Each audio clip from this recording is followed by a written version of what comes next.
Welcome back. আশা করছি আপনারা সবাই ভালো আছেন এবং ভালোর দলে আছেন। আমিও ভালো আছি এবং ভালোর দলে আছি। আমার কাছে একটা জিনিস মনে হয় যে যখন আমরা 15 রোজা পার করি তারপর থেকে ঈদটা যেন আমাদের আরও বেশি কাছাকাছি চলে আসে এবং তখন আমরা ঈদ নিয়েই বেশি ভাবি বা ভাবতে পছন্দ করি। তো আমিও তাই ভাবলাম যে এখন থেকেই ঈদ স্পেশাল যে এপিসোডগুলো আমাদের করার কথা ছিল সেই এপিসোডগুলো আমরা চালু করে দিই। এবং এই এপিসোড চালু করতে গিয়েই আমার মনে হলো যে সেরা যে ঘটনাগুলো আমার হাতে আছে সেই ঘটনাগুলো শোনানোর এখনই উপযুক্ত সময়। আপনারা সবাই মেহেদির কথা জানেন, আপনারা আফ্রিকার কালো জাদু অনেক ভালোবাসা নিয়ে শুনেছেন এবং আপনাদের অনেক ভালোবাসা পেয়েছে। এখন যে ঘটনাটি পড়ে শোনাবো সেটিও আমাদেরকে পাঠিয়েছেন মোহাম্মদ সাবিত আলম। কোনো ভূমিকা করব না, বরং একটা অনুরোধ করব, যারা এখনও সাবস্ক্রাইব করেনি আমাদের চ্যানেলটি তারা অনুগ্রহ করে সাবস্ক্রাইব করে ফেলুন। আর যারা সাবস্ক্রাইব করেছেন কিন্তু এখনও পর্যন্ত বেল আইকনে ক্লিক করেননি তাদেরকে বলবো বেল আইকনে ক্লিক করুন, নাহলে আপনি অনেক নোটিফিকেশান মিস করছেন। আপনি জানতেই পারছেন না আমরা নতুন নতুন কি কবে নিয়ে আসছি। চলুন কথা না বাড়িয়ে আমরা সরাসরি ঘটনায় চলে যাই। যেভাবে লেখা আছে আমি সেভাবেই শুরু করছি। আসসালামু আলাইকুম রাসেল ভাই ও শ্রোতা বন্ধুরা, কেমন আছেন আপনারা? আশা করি আল্লাহর রহমতে আপনারা সবাই খুব ভালো আছেন, সুস্থ আছেন। আমিও ভালো আছি আলহামদুলিল্লাহ। আমি আপনাদের সবার পছন্দের শো ভূত.com-এর মডারেটর এবং একনিষ্ঠ ভক্ত মোহাম্মদ সাবিত আলম। লিখছি ময়মনসিংহ বিভাগ থেকে। যেখান থেকে আজকের এই ঘটনাটি শুনছেন আল্লাহ আপনাদের সবাইকে খুশি রাখুন। আমি আপনাদের মাঝে একটি লম্বা ঘটনা নিয়ে হাজির হয়েছি। প্রিয় লিসেনার্স, আজ আমি আপনাদের মাঝে যে ঘটনাটি নিয়ে হাজির হয়েছি সেটি যেমন হৃদয় বিদারক তেমনি মেরুদণ্ড দিয়ে ঠান্ডা বাতাস বয়ে যাওয়ার মতোই ভয়ানক। আজকের ঘটনাটি আমার কাছে শেয়ার করেছেন আরাবি নামের একজন ভদ্র মহিলা। তার সাথে আমার কিভাবে পরিচয় বা কোন অবস্থায় আমি এই ঘটনাটি শুনেছিলাম সেসব ভূমিকায় আমি আজ যাচ্ছি না। ঘটনাটি আরাবি আন্টি আমাকে যেভাবে বলেছেন আমি ঠিক সেভাবেই আপনাদের সামনে তুলে ধরার চেষ্টা করছি এবং অনিচ্ছাকৃত ভুল ত্রুটির জন্য রাসেল ভাই ও আপনাদের নিকট ক্ষমা প্রার্থনা করছি। দয়া করে আয়াতুল কুরসি পড়ে নিন এবং আল্লাহর নামে ঘটনাটার ভেতরে প্রবেশ করুন। বলছেন আরাবি আন্টি। আসসালামু আলাইকুম, আমার নাম আরাবি। আমি বর্তমানে ঢাকার বাসিন্দা। আমি পেশায় একজন সাংবাদিক ছিলাম এবং আপনাদের ভূত.com আমি খুব আনন্দ নিয়ে শুনি এবং উপভোগ করি। আজ আমি যে ঘটনাটি আপনাদের কাছে শেয়ার করতে যাচ্ছি সেটি আমার আত্মাকেও অন্তর থেকে যেন নাড়িয়ে দিয়েছিল। আমি একটা কথা বিশ্বাস করি যে একজন সাংবাদিক তার জীবনে অনেক বিপজ্জনক জিনিসই দেখে থাকেন, কিন্তু এই একটি ঘটনার পর আমার মানব জাতি বা মানবতার ওপর থেকে বিশ্বাসটাই যেন একটা ব্ল্যাক হোলের অতল গহ্বরে হারিয়ে গেছে। এটা আসলে 1994 সালের একটি ঘটনা। একদিন সকালে আমি বারান্দায় চেয়ারে হেলান দিয়ে যখন সংবাদপত্র পড়ছিলাম তখন আমার চোখ একটা ব্যাক পেজের বড় খবরে আটকে যায়। খবরটায় লেখা ছিল যে শিক্ষিত এবং বিত্তবান একজন গৃহিণী মহিলা তার নিজের ছোট শিশুকে জবাই করে মেরে ফেলেছে। এই খবরটা পড়ে আমার শরীরের লোমগুলো যেন শিউরে উঠেছিল সেই মুহূর্তে। আমি কৌতূহল নিয়ে যখন খবরটার বিস্তারিত পড়লাম তখন জানতে পারলাম যে ঢাকার কোনো এক এলাকার ধনী ও বিত্তবান একজন মহিলা তার নিজ সন্তানকে জবাই দিয়েছেন এবং জবাই করার পর বাচ্চাটাকে নিজের সন্তান হিসেবে মেনে নিতে অস্বীকৃতি জানিয়েছেন। তার বক্তব্য ছিল যে আমি আমার সন্তানকে মারিনি, বরং এক শয়তান জিন আমাকে এই কাজ করতে বাধ্য করেছে। আমি জার্নালিজমের ক্যারিয়ারে এমন অনেক ঘটনাই শুনেছিলাম যেখানে একজন মা তার সন্তানকে হত্যা করেছেন, কিন্তু যারা এই কাজ করতেন তাদের কোনো না কোনো একটা কারণ বা অজুহাত থাকতো এমন জঘন্য কাজ করার পেছনে। কিন্তু আমি খবরটা শুনে একেবারেই হতভম্ব হয়ে গেলাম। এই মহিলা নিজের সন্তানকে হত্যা করেছে, দোষ জিন জাতির উপর চাপিয়ে দিয়েছে। আমার মনে হচ্ছিল যে এই মহিলাটি হয়তো মানসিকভাবে অসুস্থ এবং নিজেকে বাঁচানোর জন্য সে এমন কথা বলছে। কিন্তু আমি কোনোভাবেই মানতে পারছিলাম না যে একজন মা এত নির্মম কিভাবে হতে পারে। আমি জানতাম মা হলেন এমন এক ব্যক্তি যিনি নিজের সন্তানের শরীরে একটি মশা মাছিও বসতে দেন না, আর উনি কিনা নিজের সন্তানের গলায় এমন নির্মমভাবে ছুরি চালিয়ে দিয়েছেন। আমার মনের ভেতরের সাংবাদিক সত্তা যেন জেগে উঠল এই খবর দেখার পর। আমি মনে মনে ভাবতে লাগলাম, এই ঘটনার পেছনে অবশ্যই বড় কোনো কাহিনী আছে যা আমি জানার জন্য মরিয়া হয়ে গিয়েছিলাম। আমি আমার অফিসে গিয়ে আমার বসের সাথে কথা বলি এবং জানাই যে আমি এই মহিলার উপর একটি স্টোরি করতে চাই। আমার কথা শুনে আমার বস আমাকে অনুমতি দিলেন এবং আমি পরের দিনই সেই মহিলার সঙ্গে দেখা করতে জেলে গিয়েছিলাম। মহিলার সন্তানের হত্যা হয়েছে 2 সপ্তাহ পার হয়ে গেছে, কিন্তু যেহেতু তখনকার মিডিয়া এখনকার মিডিয়ার মতো এত ফাস্ট ছিল না, সেহেতু এই খবর সাংবাদিক প্যানেলের কাছে 2 সপ্তাহ পরে এসে পৌঁছায় এবং এরপরে এই খবরটা পত্রিকায় প্রকাশিত হয়। আমার অনুমতিপত্র নিয়ে জেলের ভেতরে গিয়ে যখন আমি মেয়েটাকে জেলের ভেতর দেখতে পাই, তখন প্রথমে আমার সন্দেহ হতে লাগলো যে এই মেয়ে সেই হত্যাকারী। এটা কিভাবে সম্ভব? এটা হতেই পারে না। মেয়েটা দেখতে বেশ সুন্দর ও বেশ ছিমছাম, তাকে দেখেও যথেষ্ট শিক্ষিত মনে হচ্ছিল। এরপর যখন আমার সঙ্গে আসা পুলিশ কনস্টেবল বললেন এই সেই মেয়ে, ওনার কথা শুনে আমি অবাক হলেও এবার নিশ্চিত হলাম যে এটাই সেই মেয়ে। এরপর সেই পুলিশ সদস্য আমাকে বললেন, ম্যাম, আপনি এখানে একটু অপেক্ষা করুন, আমি মেয়েটাকে নিয়ে আসছি। যেহেতু আমি ওপর মহল থেকে সুপারিশ করে এসেছিলাম, সেহেতু জেলের ভেতর আমাকে একদম ভিআইপি ট্রিটমেন্ট দেওয়া হয়েছিল। কিছু সময় পর ওই পুলিশ সদস্য সেই মেয়েটাকে নিয়ে একাকী ঘরে চলে এলেন, যেখানে আমাকে আগে থেকেই বসিয়ে রেখেছিলেন। আমি মেয়েটার দিকে তাকিয়ে থেকে তাকে সালাম দিলাম। সে খুব সুন্দরভাবে আমার সালামের উত্তর দিল। আমি ওনাকে জিজ্ঞেস করলাম, আপু, আপনার নাম কি? উনি আমার প্রশ্নের উত্তরে যা বললেন, ওনার নাম মায়া। মেয়েটার হাতে তখন হাত কড়ি ছিল। আমি সেই পুলিশ সদস্যকে বললাম, স্যার, দয়া করে আপনি একটু বাইরে গিয়ে দাঁড়ান, আমি ওনার সঙ্গে একটু কথা বলতে চাই, একা। যখন সেই পুলিশ বাইরে চলে গেলেন, তখন আমি মায়াকে আমার পরিচয় দিলাম এবং বললাম যে আমি তার উপর একটা স্টোরি করতে চাই। আমি ওনাকে প্রতিশ্রুতি দিলাম যে আমি ওনার কথাগুলো বিশ্বের সকলের কাছে পৌঁছে দেব। এরপর তিনি সেই ঘটনাগুলো যেভাবে বলেছিলেন আমি সেভাবেই আপনাদের শোনাতে চাই। বলছেন, মায়া, আমার নাম মায়া। আমি 1989 সালে আমার মাস্টার্স কমপ্লিট করি এবং এরপর আমাকে বিবাহ বন্ধনে আবদ্ধ হতে হয় আমার খালার ছেলের সাথে। আমার শ্বশুর বাড়িতে আমরা 5 সদস্য ছিলাম, আমি, আমার স্বামী, শাশুড়ি এবং আমার স্বামীর বড় ভাই ও ওনার স্ত্রী, অর্থাৎ আমার জেঠো এবং জেঠানি। আমার শ্বশুর অনেক আগে দুনিয়ার মায়া কাটিয়ে আল্লাহর দরবারে চলে গিয়েছিলেন। আমার বিয়ের 2-3 বছর খুব ভালো কেটেছিল। আমার জেঠানির বিয়ের বয়স তখন 6 থেকে 7 বছর হয়ে গিয়েছিল, কিন্তু তখনও তাদের কোনো সন্তান ছিল না। যেমন আগের দিনের শাশুড়িরা ছিলেন ছেলের বউয়ের বদনাম করা বা প্রতিটি কথাতেই খোঁচা দেওয়ার মতো জঘন্য কাজ করতেন, ঠিক তেমনই ছিলেন আমার শাশুড়ি আম্মাও। ওনার এই কাজটা আমারও খুব খারাপ লাগতো, কিন্তু কিছু করার ছিল না, কারণ তিনি বয়সে আমার চেয়ে বড় এবং মুরব্বী। তাই ইচ্ছে থাকা সত্ত্বেও আমার কিছু বলার ছিল না। বিয়ের পরে আমি আল্লাহর রহমতে অন্তঃসত্ত্বা হয়ে গেলাম পরের বছরেই এবং আল্লাহর রহমতে খুব সুন্দরভাবে মা হওয়ার নিয়ামত লাভ করলাম। আমার মা হওয়ার পরপরই যেন আমার জ্যাঠানির ওপর আমার শাশুড়ির দেয়া চাপ বাড়তে লাগলো। আমি মানছি যে আমার জ্যাঠানি মন্দ মহিলা ছিলেন না, কিন্তু ওনার শাশুড়ি রোজকার খোঁটা আর অত্যাচার ওনার ভেতরটাকে যেন কলুষিত করে তুলেছিল। আমি মা হওয়ার পর আমার এমন মনে হলো যেন আমার জ্যাঠানি আর আগের মতো নেই। ওনার ভেতর একটা মিষ্টি ভাব যেমন ছিল, আমি মা হওয়ার পর সেটা আর কোনো কিছুই অবশিষ্ট নেই। এগুলো আমি কেন বলছি জানেন? কারণ আমি মা হওয়ার আগে আমরা একসঙ্গে ঘুরতাম, শপিং করতাম, সবসময় বান্ধবীদের মতো কথা বলতাম, কিন্তু আমার মা হওয়ার পর উনি যেন নিজেকে ঘরবন্দি করে ফেললেন। আমার স্বামী ও জেঠো মাকে অনেকে বোঝানোর চেষ্টা করতেন যে মা, ভাবির সাথে এমন আচরণ করো না। অনেক অনুরোধ করার পরেও আমার শাশুড়ি ওনার ছেলেদের কথা একদমই মানতেন না, বরং পুরনো রেওয়াজের মতো আমার জ্যাঠানির ওপর অত্যাচার চলতেই থাকে। তারপর আমি লক্ষ্য করলাম যে আমার জ্যাঠানি হঠাৎ করে কাউকে কিছু না জানিয়ে কোথায় যেন চলে যেতেন এবং ফেরার সময় ওনার হাতে ব্যাগ ভর্তি অনেক কিছু থাকতো, কিন্তু সেগুলো উনি আগের মতো আমাকে দেখাতেন না, বরং চুপচাপ নিজের ঘরে নিয়ে চলে যেতেন। আল্লাহর দরবারে লাখো কোটি শুকরিয়া যে আমাদের আর্থিক অবস্থা যথেষ্ট পরিমাণে ভালোই ছিল।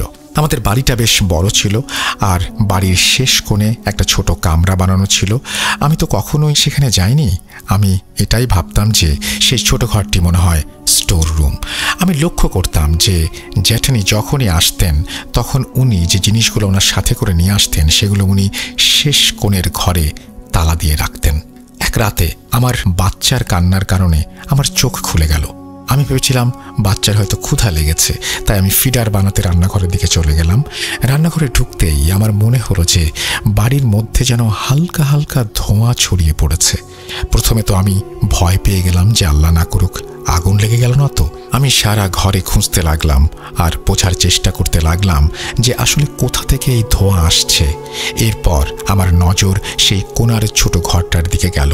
আমি দেখলাম সেই ঘরের ভেতর আলো জ্বলছে, আর সেই আলোর ওপর যে ধোঁয়া ছিল সেই ধোঁয়াটি আমার ঘর পর্যন্ত এসেছিল। আমি সেই ঘরের কাছে এগিয়ে গেলাম। যখন আমি ঘরের কাছে গিয়ে ঘরের ভেতরে উঁকি দিলাম তখন দেখতে পেলাম যে ঘরের ভেতর আমার জ্যাঠানি চক দিয়ে গোল বৃত্ত বানিয়ে সেই বৃত্তের ভেতরে বসে আছেন। ওনার চুলগুলো এলোমেলো ছিল, ওনার কপালের মাঝখানে তিলকের মতো কালো একটা দাগ কাটা ছিল। পাশাপাশি লাকড়ি জ্বলছিল যার পাশে একটা মানুষের মাথার খুলি পড়েছিল। আমি এই দৃশ্য দেখে ভয়ে যেন জড়সড় হয়ে গেলাম। এরপর আমি কাঁপা কাঁপা গলায় বললাম, ভাবি, এসব কি করছেন আপনি? আমার কথা শুনে আমার ভাবি আমার দিকে রক্তাক্ত চোখে এমনভাবে তাকালেন যে ওনাকে দেখে মনে হচ্ছিল উনি যেন আর নিজের মধ্যে নেই। আমি ওনার এইরকম চাহনি দেখে ওনার নজরের উত্তাপ সহ্য করতে না পেরে পেছনে ফিরে গেলাম। আমি তাড়াতাড়ি দৌড়ে নিজের ঘরে এসে দরজা লক করে শুয়ে পড়লাম। আমি এতটাই ভীত ছিলাম যে বাচ্চার জন্য বানানো দুধও চুলায় ফেলে রেখে এসেছিলাম এবং ছোট বাচ্চাটিকে না খাইয়ে আমি সেইভাবেই ঘুমিয়ে পড়েছিলাম। সকালে উঠে যখন ভাবির দিকে তাকালাম দেখলাম তিনি একেবারেই স্বাভাবিক ছিলেন, যেন কিছুই হয়নি। আমি ভেবেছিলাম যখন সবাই চলে যাবে তখন আমি ভাবির কাছে জানতে চাইব রাতে আসলে তিনি কি করছিলেন। এতটুকু তো আমি বুঝতে পেরেছিলাম যে উনি যা করছিলেন সেটা কোনোভাবেই ভালো কাজ হতে পারে না, কেননা আমি প্রায়ই সিনেমার নাটকে দেখেছি নারীরা আর পুরুষেরা এইভাবে গোল হয়ে ধ্যান করে আর এর মাধ্যমে কালো জাদু করা হয়। যখন আমার স্বামী এবং তার ভাই নিজেদের কাজে চলে গেলেন সকালবেলা, তখন আমি সুযোগ পেয়ে ভাবির কাছে জিজ্ঞাসা করলাম, ভাবি, রাতে আপনি কি করছিলেন? ভাবি তার শাশুড়ির ঘরের দিকে ইশারা করে বললেন, এই বুড়ি আমার জীবন নরক বানিয়ে দিয়েছে, আমি ওকে ছাড়ব না। আমি ভাবির কথা শুনে ওনাকে বললাম, ভাবি, এটা তো খুবই খারাপ কথা। উনি তো আমাদের মুরব্বী, আর বড়রা যদি আমাদের কিছু বলে থাকেন তবে আমাদের উচিত না ওনাদের কথার জের ধরে আমরা ওনাদের ক্ষতি করি। আমরা তো ছোট, আর ছোটদের কর্তব্য হলো বড়দের সম্মান করা। আমার ভাবির মুখে রাগের ছাপ। উনি আমাকে বললেন, মায়া, তুমি জানো না যে বাচ্চা না হওয়াটা আসলে কতটা কষ্টের। একে তো আমি নিজে এই কষ্টের মাঝে পড়ে আছি, তার উপর এই বুড়ি আমার এই জখমে নুন ছিটিয়ে আমাকে এই অবস্থায় এনে ফেলেছে যে আমি একে এখন আর ছাড়তে পারবো না। তারপর ভাবি বড় বড় চোখে রাগ নিয়ে আমাকে দেখে বললেন, মায়া, তোমার জন্য এটাই ভালো হবে যে তুমি এর মাঝে এসো না, আর কাউকে কিছু বলো না। আমি চুপ করে গেলাম, কারণ আমি সিনেমায় দেখেছি যে কালো জাদু আসলেই আছে, কিন্তু আমি এটা জানতাম না যে এর ফলাফল কতটা ভয়ানক হতে পারে। যাই হোক, কয়েকদিন পর আমার শাশুড়ি অভিযোগ করতে শুরু করলেন যে ওনাদের একা ঘরে ভয় লাগে এবং এমন মনে হয় যেন ওনার ঘরে উনি ছাড়া অন্য কেউ উপস্থিত আছে। আমার শাশুড়ির এই ভয় দিনের পর দিন বাড়তেই লাগলো। ওনার ভয়ের ব্যাপারটা এতদূর অবধি এলো যে আমার স্বামীর ভাইকে পালা করে প্রতিদিন ওনার মায়ের ঘরে ফ্লোরিং করে ঘুমাতে হতো। আমি বুঝতে পারছিলাম যে এটা আমার ভাবিরই কাজ এবং সে ভয় দেখিয়ে শাশুড়ির ওপরে বদলা নিচ্ছে। কিন্তু আমি জানতাম না যে আমার ভাবি প্রতিশোধের নেশাটায় এতটা উন্মত্ত হয়ে উঠবে। এরপর একদিন আমার শাশুড়িকে আমরা ওনার ঘরে মৃত অবস্থায় পাই। যদিও আমার শাশুড়ি যথেষ্ট বৃদ্ধা হয়ে গিয়েছিলেন এবং অনেকটা সময়েই অসুস্থ থাকতেন, সুতরাং ওনার মৃত্যুর খবরটা আসলে এতটা অস্বাভাবিকও ছিল না। কিন্তু অদ্ভুত ব্যাপার এই ছিল যে ওনার গলার হাড়টা ভাঙা অবস্থায় পাওয়া গিয়েছিল। আমার স্বামী আর তার ভাই বুঝতে পেরেছিলেন, কিন্তু তারপরও তারা আমার শাশুড়িকে হাসপাতালে নিয়ে গেলেন, যেখানে ডাক্তার নিশ্চিত করলেন যে ওনার গলার হাড় ভেঙে গেছে, আর সেটাই আমার শাশুড়ির মৃত্যুর কারণ হয়েছিল। আমরা ওনাকে বাড়িতে এনে গোসল করালাম এবং পরিপূর্ণ ইসলামী রীতি অনুযায়ী ওনাকে দাফন করলাম। এর কিছুদিন পরের ঘটনা, ছুটির দিনে আমার স্বামী এবং তার ভাই ঘরে বসে টিভি দেখছে। আমার ভাবির কাছে আমার একটি দরকার ছিল বলে আমি ওনাকে সারা ঘর খুঁজতে শুরু করেছিলাম, কিন্তু যখন তিনি ঘরের কোথাও নজরে আসলেন না, তখন আমি ভাবলাম যে শেষ কোণার ঘরটা একবার দেখে আসি। যখন আমি শেষ কোণার ঘরে গেলাম, সেখানে কেউ ছিল না। আমার তখন মেজাজ খারাপ হয়ে গিয়েছিল। এমন সময় হঠাৎ আমার নজর একটা জিনিসের ওপরে আটকে গেল। আমি সেই জিনিসটা দেখার জন্য ঘরের ভেতরে চলে গেলাম। সেই জিনিসটা ছিল একেবারে কুৎসিত দেখতে একটা পুতুল, যার মুখের ওপর আমার শাশুড়ির নাম লেখা ছিল। এর মাঝে সবচেয়ে ভয়ানক ব্যাপার ছিল যে সেই পুতুলটার গলা এমনভাবে ভাঙা ছিল যেন ঠিক আমার শাশুড়ির গলাও এইভাবেই ভেঙেছিল। আমি আমার ভাবির পুরো কাহিনীটা বুঝে গিয়েছিলাম। আমি সেই পুতুলটাকে তুলে নিয়ে আমার স্বামী এবং তার ভাইয়ের কাছে গিয়ে ওনাদের সব কিছু খুলে বললাম, কিভাবে আমার ভাবির জাদুর কারণে শাশুড়ির এইভাবে মরতে হয়েছে ওনার নিজের ছেলের বউয়ের হাতে।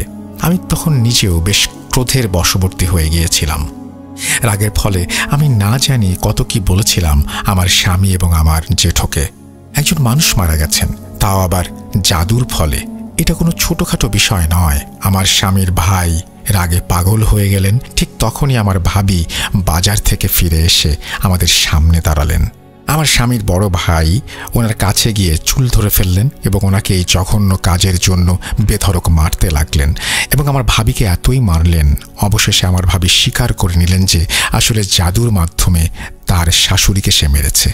কিন্তু কুদরতের হয়তো মর্জিটাই ছিল আলাদা। রাগের বশে আমার স্বামীর বড় ভাই আমার ভাবিকে বললেন, যদি মায়া এই পুতুলটা নিয়ে আমাদের কাছে না আসতো, তাহলে আমি কখনো জানতে পারতাম না যে আমি আমার মায়ের খুনির সাথে সংসার করছি। ব্যাস, আমার ভাবি বুঝে গেলেন এই গোপন কথা আমি ফাঁস করেছি। এরপর আমার স্বামীর বড় ভাই আমার ভাবিকে জায়গায় দাঁড়িয়ে তালাক দিলেন। তিনি বাড়ি থেকে বেরিয়ে এসে আমার মাথায় হাত বুলিয়ে আমাকে বললেন, তুমি আমার সংসার নষ্ট করে দিয়েছ মায়া, এখন আমি তোমার সংসার বরবাদ করব। ভাবি চলে যাবার কিছুদিন পর থেকে আমার সাথে আজব আজব ঘটনা শুরু হলো। আমি কোনো কিছু মনে রাখতে পারতাম না। কখনো আমার স্বামী আমাকে বলতেন, তুমি আমার বড় ভাইয়ের সাথে খারাপ ব্যবহার করেছো, অথচ আমি বড় ভাইয়ের সাথে কি ব্যবহার করেছি সেটা আমার মনেই নেই। একদিন আমি ঘরের কাজ সেরে আমার শোবার ঘরে এসে দেখলাম আমার স্বামী মুখ ফুলিয়ে বসে আছেন। আমি ওনাকে জিজ্ঞেস করলাম, কি হয়েছে, সব ঠিক আছে তো? প্রথমে তো উনি আমাকে কোনো উত্তরই দিলেন না। এরপর যখন আমি খুব জোর খাটিয়ে জিজ্ঞেস করলাম কি হয়েছে, তখন তিনি বললেন, তুমি আমার উপর হাত তুলেছ। আমি ওনাকে বললাম, আপনি কেমন কথা বলছেন, আমি আপনার উপরে হাত তুলব কেন? কিন্তু উনি আমার কোনো কথার উত্তর না দিয়ে রাগের মাথায় ঘর থেকে বের হয়ে গেলেন। আমি কাঁদতে কাঁদতে বাথরুমে চলে গেলাম। ভাবতে লাগলাম আসলে হচ্ছে কি আমার সাথে। আমি কাঁদছিলাম আর আয়নায় তাকাচ্ছিলাম। হঠাৎ মনে হলো আমার ভাবির মতো একজন মহিলা আমার পেছন থেকে হঠাৎ চলে যাচ্ছে, আর তার মুখে বিশাল এক শয়তানি হাসি। আমি ভাবলাম এটা আমার মনের ভুল হতেই পারে না, আমি আসলেও ওনাকে দেখেছিলাম। আমি ওনার কথা ভাবছিলাম না, তাহলে এইভাবে আমি হঠাৎ করে তাকে কেন দেখব? কিন্তু আমি বুঝতে পারছিলাম না উনি লকড ওয়াশরুমে কিভাবে প্রবেশ করলেন। তারপর থেকে আমি খুব অদ্ভুত অদ্ভুত স্বপ্ন দেখতে শুরু করলাম। মনে হতো অনেকগুলো কালো কুকুর যেন আমার উপরে ঝাঁপিয়ে পড়ছে আর আমার পুরো শরীর আঁচড়ে দিচ্ছে। এই ভয় এবং তার উপর স্বামীর এমন আচরণ, এই দুই ঘটনা আমাকে ভেতরে ভেতরে কুড়ে কুড়ে খাচ্ছিল। আমার স্বামী প্রায়ই আমাকে বলতেন যে আমি ওনার উপর হাত তুলেছি এবং ওনার সাথে খারাপ ব্যবহার করেছি, অথচ সেসব কিছু আমি মনে রাখতে পারতাম না। এরপর অবশেষে সেই কিয়ামতের দিন আমার ওপর এসে পড়ল। আমি ঘুম থেকে উঠে যখন আমার সামনে আমার 3 বছরের ছেলের লাশ দেখতে পেলাম, ওর গলা কাটা অবস্থায় ছিল, ছুরিটা আমার হাতেই ছিল। আমার স্বামী ও তার বড় ভাই বাইরে বসেছিলেন। তখন ছিল রাত 9টা। আমি এরকম দৃশ্য দেখে কষ্টে ভয়ে চিৎকার করে পাগল হয়ে গেলাম। আমার চিৎকার শুনে আমার স্বামী ঘরে এলেন। উনিও এই দৃশ্য দেখে একেবারে পাগল হয়ে গেলেন। কিছুক্ষণের মধ্যে বাইরে বেল বাজছিল আর ঘরের ভেতরে পুলিশ এসে পড়েছিল। তারপর থেকে আমি এই জেলের মধ্যে আছি। মায়ের মুখে এই ভয়ানক ঘটনা শুনে আমি মায়ের কাছে জানতে চাইলাম পুলিশকে খবরটা কে দিয়েছে। উনি উত্তরে বললেন যে উনি এই বিষয়ে কিছু জানেন না যে কে পুলিশকে খবর দিয়েছে। আমি মায়ের প্রতি কৃতজ্ঞতা প্রকাশ করলাম ঘটনাগুলো বলার জন্য। আমি আর কিছু করতে পারি বা না পারি, তোমার কথাগুলো অবশ্যই মানুষের কাছে পৌঁছে দেব। এই কথা বলে আমি রুম থেকে বের হয়ে এলাম এবং থানার প্রধানের সাথে দেখা করলাম। আমি ওনার কাছে জানতে চাইলাম যে এই হত্যাকাণ্ডের খবর আপনাদেরকে কে দিয়েছে। আমার কথা শুনে ওনারা রেকর্ড চেক করে বললেন যে এই হত্যাকাণ্ডের খবর আমাদেরকে এই মেয়ের ভাবি দিয়েছেন। আমি পুলিশের কাছ থেকে মেয়ের ভাবির নাম্বার নিয়ে ওনাকে কল করলাম। যখন আমি তাকে জিজ্ঞেস করতে গেলাম আপনি এই হত্যাকাণ্ডের খবর কিভাবে পেলেন, আমার প্রশ্ন শুনে উনি খুবই অদ্ভুতভাবে বললেন, এসব কাজ তো এমনই হয়, তুই যদি এটা নিয়ে বেশি বাড়াবাড়ি করিস তবে তোর অবস্থা এর থেকেও খারাপ করব, ওয়াদা করছি। ওনার গলার আওয়াজে এতটা অহংকার আর জৌলুস ছিল যে আমার শরীর যেন কাঁপতে শুরু করলো। উনি আমাকে হুমকি দিচ্ছিলেন যে এই ঘটনার বিষয়ে যেন আমি কাউকে কোনো কিছু শেয়ার না করি, নয়তো আমার সাথে উনি এর থেকেও খারাপ কিছু করবেন। আমি ওনাকে বললাম আমি হয়তো এই ঘটনা কাউকে বলবো না, কিন্তু একটা কথা সত্যি সত্যি বলেন আমাকে যে মায়া আমাকে যা কিছু বলেছে সেসব কি সত্যি? আমার কথা শুনে উনি খুবই মিষ্টি করে বললেন, মায়ার প্রতিটি কথাই সত্যি। ব্যাস, এরপর আমি আর সাহসী পেলাম না এই স্টোরিটা শেয়ার করার, কারণ মায়ের কাছ থেকে এসব ঘটনা শুনে আমি এতটাই ভয় পেয়ে গিয়েছিলাম যে আমি আমার আর বাচ্চাদের জীবনের ঝুঁকি নিতে একটুও রাজি ছিলাম না। মায়ের তো কয়েক মাস পরেই ফাঁসি হয়ে গিয়েছিল, আর আমি আমার সোর্সের কাছে শুনেছি যে মায়ের ভাবিও কয়েক বছর আগে মারা গেছেন। এই জন্যই আমি এই ঘটনাটি এখন শেয়ার করছি, কারণ যে ওয়াদা আমি মায়াকে করেছিলাম যে ওর জীবনের এই ঘটনা আমি দুনিয়ার কাছে তুলে ধরব, হয়তো তোমাদের এই প্ল্যাটফর্মের মাধ্যমে আমি এই ওয়াদা পূরণ করতে পারবো, যেন কিয়ামতের দিন আমি মায়ের সামনে গিয়ে দাঁড়াতে পারি। আল্লাহ হাফেজ। এই বলে আরবি আন্টি ওনার ঘটনাটি শেষ করলেন। প্রিয় লিসেনার, আজকের ঘটনা আপনাদের কেমন মনে হয়েছে? আজ হয়তো কালো জাদু জয়ী হয়েছে, কিন্তু আমি হলফ করে বলতে পারি আল্লাহর বিচার অনিবার্য। আজকের ঘটনার পর হয়তো মনে হতে পারে অশুভ শক্তি জিতেছে, মনে হতে পারে যে অন্যায় শক্তিশালী আর সত্য সবসময় পরাজিত হয়, কিন্তু মনে রাখবেন এই দুনিয়া হলো একটি পরীক্ষা ক্ষেত্র, আর এই পরীক্ষার বিচারক একমাত্র আল্লাহ। আমরা যা দেখছি তা শুধু সাময়িক, কিন্তু আল্লাহর বিচার চিরন্তন, ন্যায়সঙ্গত, নির্ভুল। কালো জাদুর শয়তানি শক্তি আর অশুভ কার্যকলাপ দুনিয়াতে কিছু সময়ের জন্য মানুষকে বিজয়ী করে, কিন্তু চিরকালের জন্য নয়। এই পৃথিবীতে অনেক অপরাধী, অন্যায়কারী আর শয়তানের অনুসারী সাময়িকভাবে সফল হয়, কিন্তু তাদের শেষ পরিণতি নির্ধারণ করেন আল্লাহ নিজে। তিনি সময় দেন, সুযোগ দেন, কিন্তু অবিচার করেন না। যে কুফরি শক্তির ওপর ভরসা রাখে তার পরিণতি ভয়াবহ। হয়তো দুনিয়াতে সে পার পেয়ে যায়, কিন্তু আখিরাতে তার পার পাওয়ার কোনো উপায় নেই। সুতরাং যারা সত্যের অনুসারী তারা যেন হতাশ না হন, আল্লাহর উপরে ভরসা রাখুন, দোয়া ও ইবাদতে অটল থাকুন। কোনো অশুভ শক্তি আল্লাহর অনুমতি ছাড়া কাউকে ক্ষতি করতে পারে না। আর যদি দুনিয়াতে অন্যায় দেখে মনে হয় সত্য পরাজিত, তাহলে মনে রাখবেন এটা চূড়ান্ত পরাজয় নয়, বরং এটি একটি পরীক্ষা। চূড়ান্ত বিচার একমাত্র আল্লাহর হাতে, আর তিনি ন্যায়ের চেয়ে কিছুই ভালোবাসেন না। আল্লাহ আমাদের সবাইকে শয়তানি শক্তির প্রভাব থেকে রক্ষা করুন, সত্যের পথে পরিচালিত হন। এই বলে সাবিত তার ঘটনা শেষ করেছেন। থ্যাংক ইউ ভেরি মাচ সাবিত আলম আপনাকেও, এবং আশা করছি এই ঘটনাটি আপনাদের সবারই ভালো লেগেছে। যদি ভালো লাগে আমার কাছেও খুব ভালো লাগবে, এবং আমি আশা করব যে আপনাদের ভালো লেগেছে আসলে। যাই হোক, আজকে আরও একবার অনুরোধ করি, সেই অনুরোধটাই যে যারা এখনও সাবস্ক্রাইব করেনি তারা সাবস্ক্রাইব করে ফেলুন, যারা এখনও বেল আইকনটিতে ক্লিক করেনি তারা বেল আইকনে ক্লিক করুন, এবং যারা এখনও পর্যন্ত আমাদের সঙ্গে আছেন এবং ঈদের একটা চমৎকার এপিসোড এক্সপেক্ট করছেন তাদেরকে বলবো ঘটনা পাঠিয়ে দিন আমাদের ইমেল অ্যাড্রেস russell.booth.com@gmail.com। এই অ্যাড্রেস। আমরা চলে যাব আমাদের পরবর্তী ঘটনায়।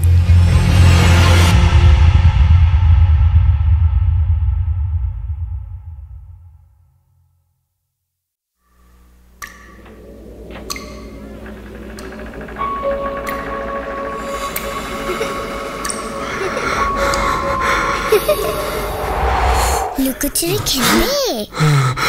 লুকোচুরি তুমি লুকাও, আমি ঠিকই তোমাকে খুঁজে পাবো।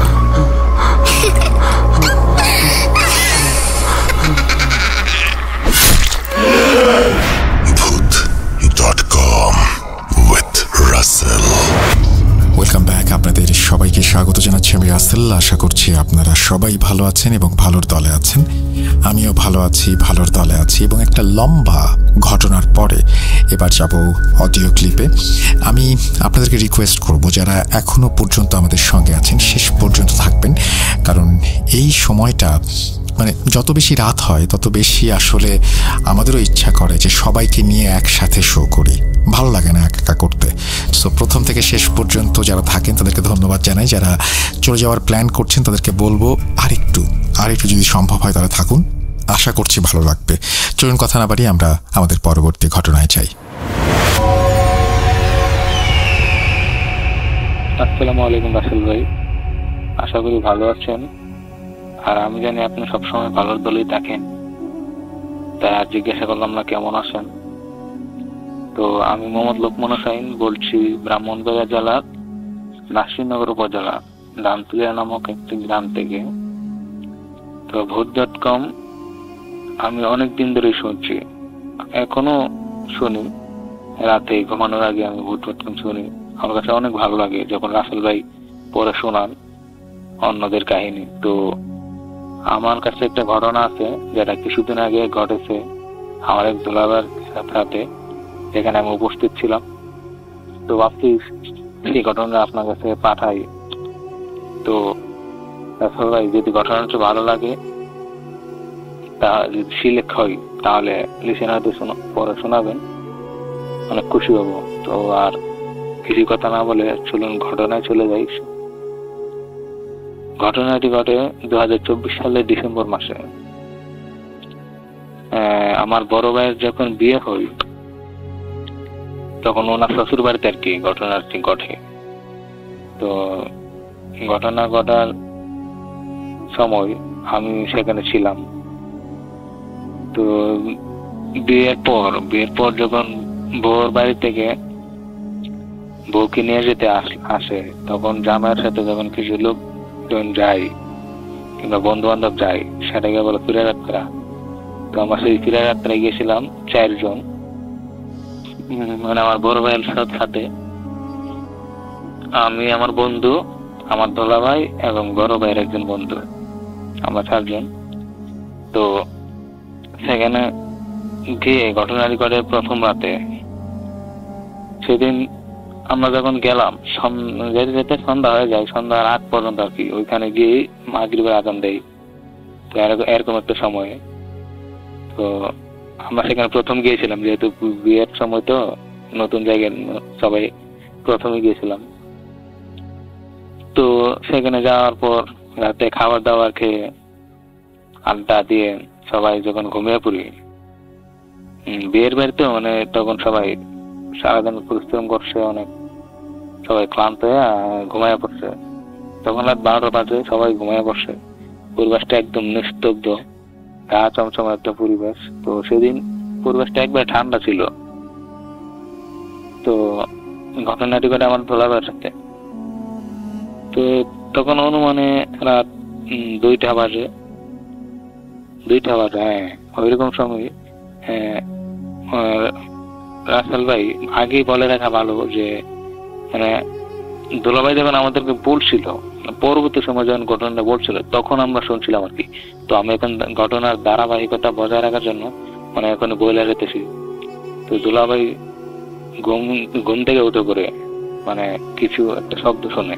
শব্দটা এমন ছিল যে অনেকগুলা লোক একসাথে মানে হাঙ্গামা করতেছে, যেরকম যে ঝগড়াঘাটি হয় না, অনেকজন লোক একসাথে মিলে এরকম একটা হাঙ্গামা আর কি শব্দ শোনা যেতেছে। উনি সেই শব্দটা শুনে না ঘুম থেকে উঠা মানে বাইরে চলে যায়। তখন তিনি ভাবেন নাই, মানে বুঝতে পারেন নাই যে ওনার সাথে আর কেউ আসে নাই, ওনার সাথে কেউ আর শব্দটা শুনে নাই। তখন ওনার সেই হুঁশটা ছিল না। তখন তিনি বের হন, তো বের হয়ে দেখেন শব্দটা আসতেছে আমাদের তালুই বাড়ির পশ্চিম দিক থেকে। পশ্চিম দিক থেকে আমাদের তালুই বাড়ির মানে জায়গাটা একটু ঢালু প্রকৃতির আর কি, নিচের দিকে গিয়ে মানে এখানে ফসলের জমি আছে, ওখানে ধান চাষ করা হয়, বিভিন্ন সবজি চাষ করা হয় এরকম একটা। আর পাশে জানগের পাশে একটা ঝোপঝাড় আছে আর কি, জঙ্গলের মতো, সেই দিক থেকে শব্দটা আসতেছে। তো দুলাভাই চিন্তা করলো এত রাতে এত হাঙ্গামা কিসের, হয়তো কোনো বিপদ হয়েছে, কেউ দেখিত। তো উনি সেই চিন্তা ভাবনা নিয়ে আগাইতেছেন সেই ডালু দিয়া নামতেছেন, যে জমির তালুই বাড়ির পশ্চিম দিকে যে ঢালু দেখা না সেদিকে নামতেছে। নাইমাই মানে একটু ঝোপঝাড় পরে চিকন একটা রাস্তা ঝোপঝাড়ের মধ্যে দিয়ে চলে গেছে। তো ওই রাস্তাটা গিয়েই জমির ধান ক্ষেতের জমির মধ্যে বসছে। এই দিক দিয়ে একটু জঙ্গল টাইপের, গাছ গাছালি বেশি। তো শব্দটা এই দিক থেকে আসতেছে, উনিও আগাইতেছে। তবে আশ্চর্যের বিষয় হইলে রাসেল ভাই, মানে উনি যত আগাইতেছিলেন ততই নাকি শব্দটা কমে যেতেছিল। মানে এটা যতটুকু ছিল প্রথম যতটুকু শুনছিল তার থেকে শব্দটা একবার কমে যেতেছিল, আওয়াজটা কমে যেতেছিল।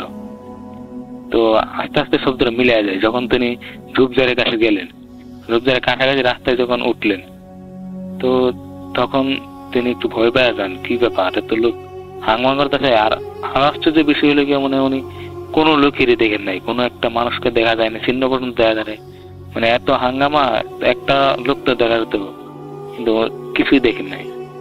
ওইটাও তিনি অনেক ভয় পাওয়া যায়। আর হঠাৎ করে ওনার হুশ ফিরে আসে যে আমি তো একা আইসা বসে আনি, এই জায়গাটা আমার নতুন জায়গা, এটা আমার চেনা পরিচিত না।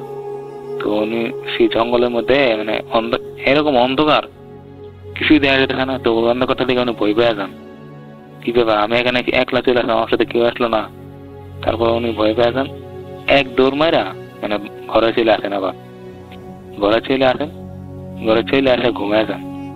ওই দিন আর কিছু ঘটে নাই, ঘটনা এই পর্যন্ত ছিল।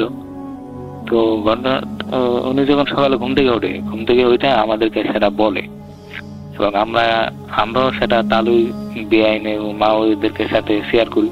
তো না বলতে না বাজান, ওইরকম তো আমাদের বাড়িতে কোনো কিছু নাই যে তুমি শুনবা ভয় পাইবা, এরকম নাই আমাদের আশেপাশে। তো ওনারা এসব বলতে হয়, পরে আমরা ভাবছি না থাক, দুলাভাই তো এমনি ভয় পাইছে, তো আমরা সেটা বাদ দিয়ে দিই, ওইরকম ভাবে মাথায় নেই নাই। ঘটনাটি ঘটে পরের দিন রাতে, দ্বিতীয় রাতে, মানে ওইখানে যাওয়ার পর দ্বিতীয় রাতে যখন আমরা গেলাম, মানে রাতে খাওয়া দাওয়া করে খায়া ঘুমাইলাম। সারাদিন আড্ডা দেওয়ার পর ঘোরাঘুরি করার পর রাতে খাবার দাবার খায়া ঘুমাইলাম। তো পরের দিন আবার সেম একই টাইমে, মানে রাত 2টা বাজে, 2:30 থেকে মতো হবে আর কি, এরকম একটা সময় দোলাভাইয়ের ঘুম ভেঙে যায়। ওনার নাকি প্রস্রাব পাইছিল, মানে পরে যখন উনি বলছিল আমাদেরকে, তো ওনার নাকি প্রস্রাব পাইছিল, ওঠেন প্রস্তাব করে দেন, এরকম চাপ দিছিল না ওনার যাওয়া লাগবে না, আগে উপায় নাই। তো উনি বের হলেন, বের হয়ে দেখলেন পশ্চিম দিকে যখন তাকাইলেন, মানে তালুই বাড়ির পশ্চিম দিকে কাল রাতে যেদিকে গেছিলেন উনি, ওইদিকে দেখেন একবারে অন্ধকার জায়গাটা। অথচ সেই দিন ছিল পূর্ণিমার রাত। তো চাঁদের আলো বাম দিকে মানে পূর্ব দিকে উনি যখন তাকালেন দেখলেন চাঁদের আলো সবকিছু দেখা যাচ্ছে একবার স্পষ্ট, কিন্তু পশ্চিম দিকে একবার অন্ধকার। তো উনি যখন গতকালকে সেই ঘটনাটা ঘটে, তো উনি কিছুটা ভয় পান। তো উনি আর দিকে যান না, তো উনি আবার পূর্ব দিকে যান, আমাদের বাড়ির তালুই বাড়ি বা দিকে পূর্ব দিকে যান। পূর্ব দিকে গিয়ে মানে যান প্রস্তাব করে, ওইখানে একটা ঝোপঝাড় আছে, ঝোপঝাড়ের পাশে একটা রাস্তা আছে আর কি।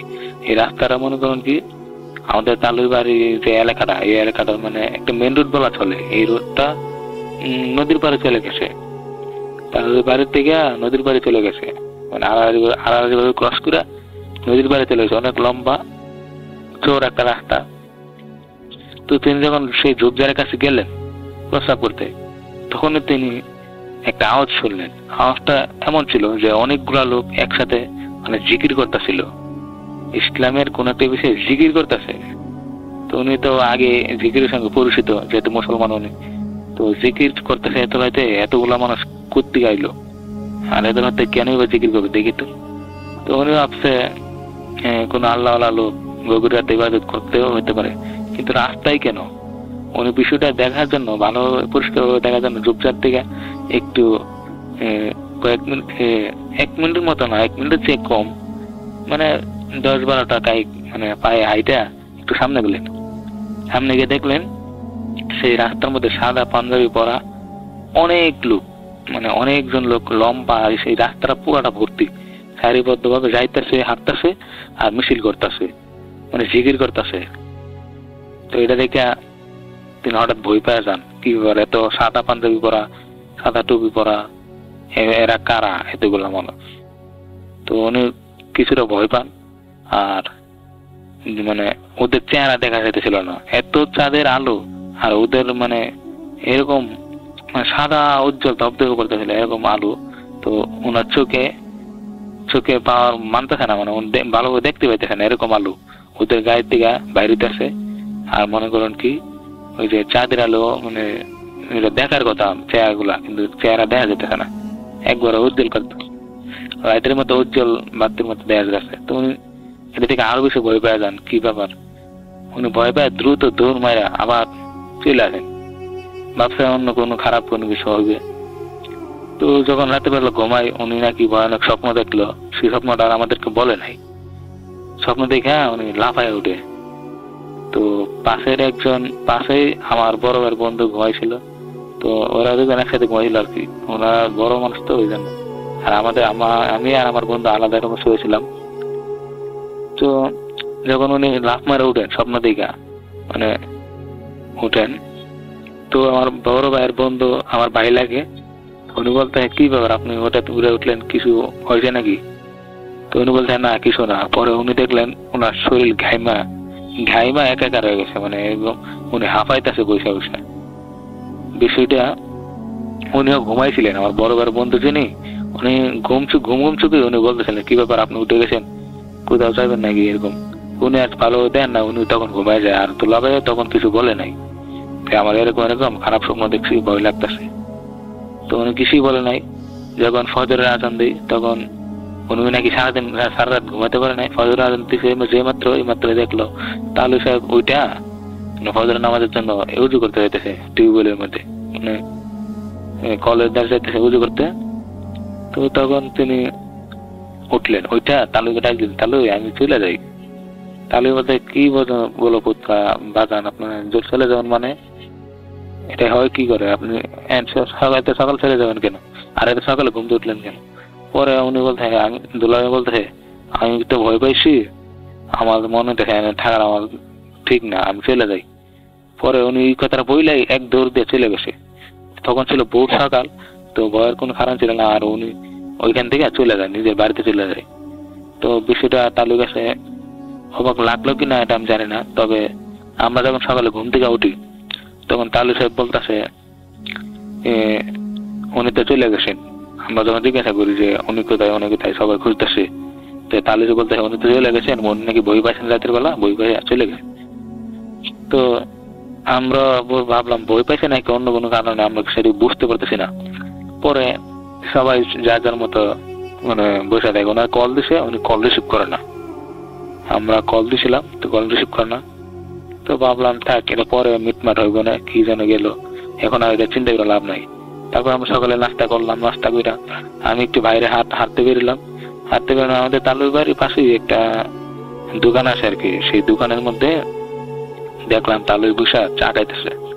তো আমি জিজ্ঞাসা করলাম তালুই মানে এটা কি করলাম, বুঝলাম না কিছু। মানে আমি তো মনে করি আসল ভাই মানে ভূত.com শুনি, এগুলা কাহিনী অনেক বাড়িতে হয়, অনেক কিছু থাকে কিংবা অনেক কিছু ঘটে যায়, এগুলো আমি একটু আন্দাজ পাইতেছি, মানে কোনো কিছু একটা হয়েছে। নাইলে উনি তো এত বড় মানুষ, বই পাবেন কেন? তালুকে যখন এই কথাটা আমি বললাম যে উনি তো বড় মানুষ, বই পাইলো, আমার কাছে অবাক লাগতেছে। আপনি আমার মনে থেকে আপনি কিছু লুকাইতেছেন। পরে তালে বলতেছে আরে ওইটা কোনো খারাপ ছিল না, তো খারাপ ছিল না, ওইটা আমার আব্বা আসিল। হ্যালো আব্বা আসিল মানে কি বলতেছেন আপনি? পরে তালে বলতে শুরু করলেন আরে আমার আব্বা তো অনেকদিন আগে মারা গেছে, তো আমার আব্বা মাঝে মধ্যে আমার দেখা দেয় আমি কি করি, আমার সংসার কিরকম চলতেছে, আমার কি মানে চলা উচিত, মানে এগুলা জ্ঞান টেন দেওয়া যায়। আর আমার দেখা যায়, আমার ছেলে মেয়েদের দেখা যায়। তো আমার যেহেতু নাতনির বিয়ে হয়েছে, আমার সে মেয়ের যেহেতু বিয়ে হয়েছে, সেহেতু দাদা হিসাবে মানে নাতনির দেখতে আইছিল, আর নাতনির জামাইরে দেখতে আইছিল, বুঝছো, কালকে। তো আমি আমার বাবারা বলছিলাম যে আপনি আবার ওদেরকে দেখা দেন না, ওরা ভয় পাইতে পারে, ওদেরকে আপনি লাঠি দিয়ে বাড়ি দেন না, কারণ আপনার তো ক্ষমতা অনেক বেশি। আপনি লাঠি দিয়ে যদি বাড়ি দেন ওরা ব্যথা পাইবো, ভয় পাইবো, আমি চাই না এরকম হোক। তো এরকম ভাবে নিষেধ করছিলেন ওনার বাবারে। আর ওনার বাবা বলছেন না, আমি শুধু দূর থেকে দেখে চলে যাবো, বেশি কিছু করবো না। পরে উনি বলতেছে, তাহলে আমি বললাম গতকালকে যে জিকির করলো এতগুলা মানুষ এদিক দিয়ে রাধাবান জিকির, এগুলা কি ছিল? পরে বলতে না, এগুলা মনে করেন কি এই এলাকার গণ্যমান্য ব্যক্তি, তো অনেক আগের মানুষেরা একসাথে বসে রাতের বেলা এরকম জিকির করতো। ওনারা যখন মারা যায় ওনাদের কারেন্ট জিন, অর্থাৎ ওনারা আত্মা আবার এদিকে, আত্মা বলতে উনি এরকম বোঝায় নাই যে ওনারা আবার ফিরে আসেন, এরকম ভাবে বলছে। তাই আমি তো বুঝলাম যে না, হয়তো ওনাদের কারেন্ট জিন, কারণ মানুষের কারেন্ট জিন তাকে আমি জানি, কারেন্ট জিন। তো ওনারা রাতের বেলা প্রতি রাতে এরকম জিকির করে, প্রতি রাতে না, নির্দিষ্ট কোন একটা দিনে এরকম জিকির করে। কালকে মনে হয় এরকম একটা রাত ছিল, ওই জন্য ওনারা জিকির করতেছিল। তো দোলাভাইয়ের উনি তালু সাহেব বলতেছে দোলাভাইয়ের নাকি একটা ভুল হয়েছে। দোলাভাই যদি তখন যে ওনাদের পা ধরে লেতো, মাফ চাইতো যে আপনাদের জিকির আমি ডিস্টার্ব করছি, আমার মাফ করে দেন, তখন মানে অনেক বড় একটা উপকার হয়ে যেত দোলাভাইয়ের। তো দোলাভাই সেই ভুলটা করে, তাহলে এরকমটা আমার বলতেছিল আর কি, যে দোলাভাই যদি মাফ চাইতো তাহলে অনেক উপকার করে দিত, উপকার ওনারা করে দিত দোলাভাইয়ের। তো দোলাভাই সেটা করে নাই, বরং ভয় পায় আর বাসায় চলে গেছে। হাওয়াস টাওয়াস কইরা মানে ওদেরকে বিরক্ত করছিল, হয়তো ওরা একটু ভয় দেখাইছে। তো তাহলে বলতে এতটুকুই, উনি ভয় পায় চলে গেছেন, ওনার মানে বোকামের ফলে উনি এরকমটা হয়েছে। পরে আমি বললাম তাহলে এটা তো আপনি আমাকে আগে বলতে পারতেন আমাদেরকে। পরে বলতে না, তোমাদেরকে যদি বলি তোমরা আবার রাতের বেলা বাইরে বানা, ভয় পাইবা, এরকম, এই জন্য বলি নাই। তো এইভাবেই উনি কথাটা শেষ করে। তো আমি বুঝলাম ঠিক আছে, পরে এইভাবেই ঘটনাটা শেষ হয়ে যায়। তো আসল ভাই এই ছিল আমার ঘটনা। তো ঘটনাটার কতটুকু ভৌতিক আমি জানি না, লিসেনার দেখে কতটুকু আনন্দ দিতে পারবে আমি জানি না, তবে আমার কাছে বিষয়টা খুবই অদ্ভুত মনে হইলো, এই জন্য আমি পাঠাইলাম। তো আমার মনে হইলো বুদ্ধক্রমে এটা শেয়ার করি, দেখি। তো রাসেল ভাই যদি ঘটনাটা ভালো মনে হয় তাহলে শেয়ার করবেন, লিসেনারদের শোনাবেন, আর আমার জন্য দোয়া করবেন। আপনার জন্য দোয়া রইল, বুদ্ধক্রম দীর্ঘজীবী হোক।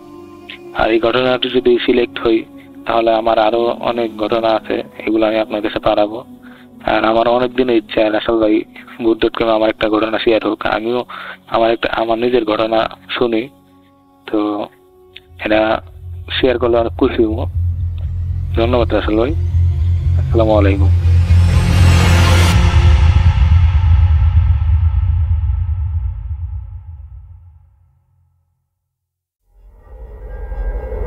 Spirit, be here with me.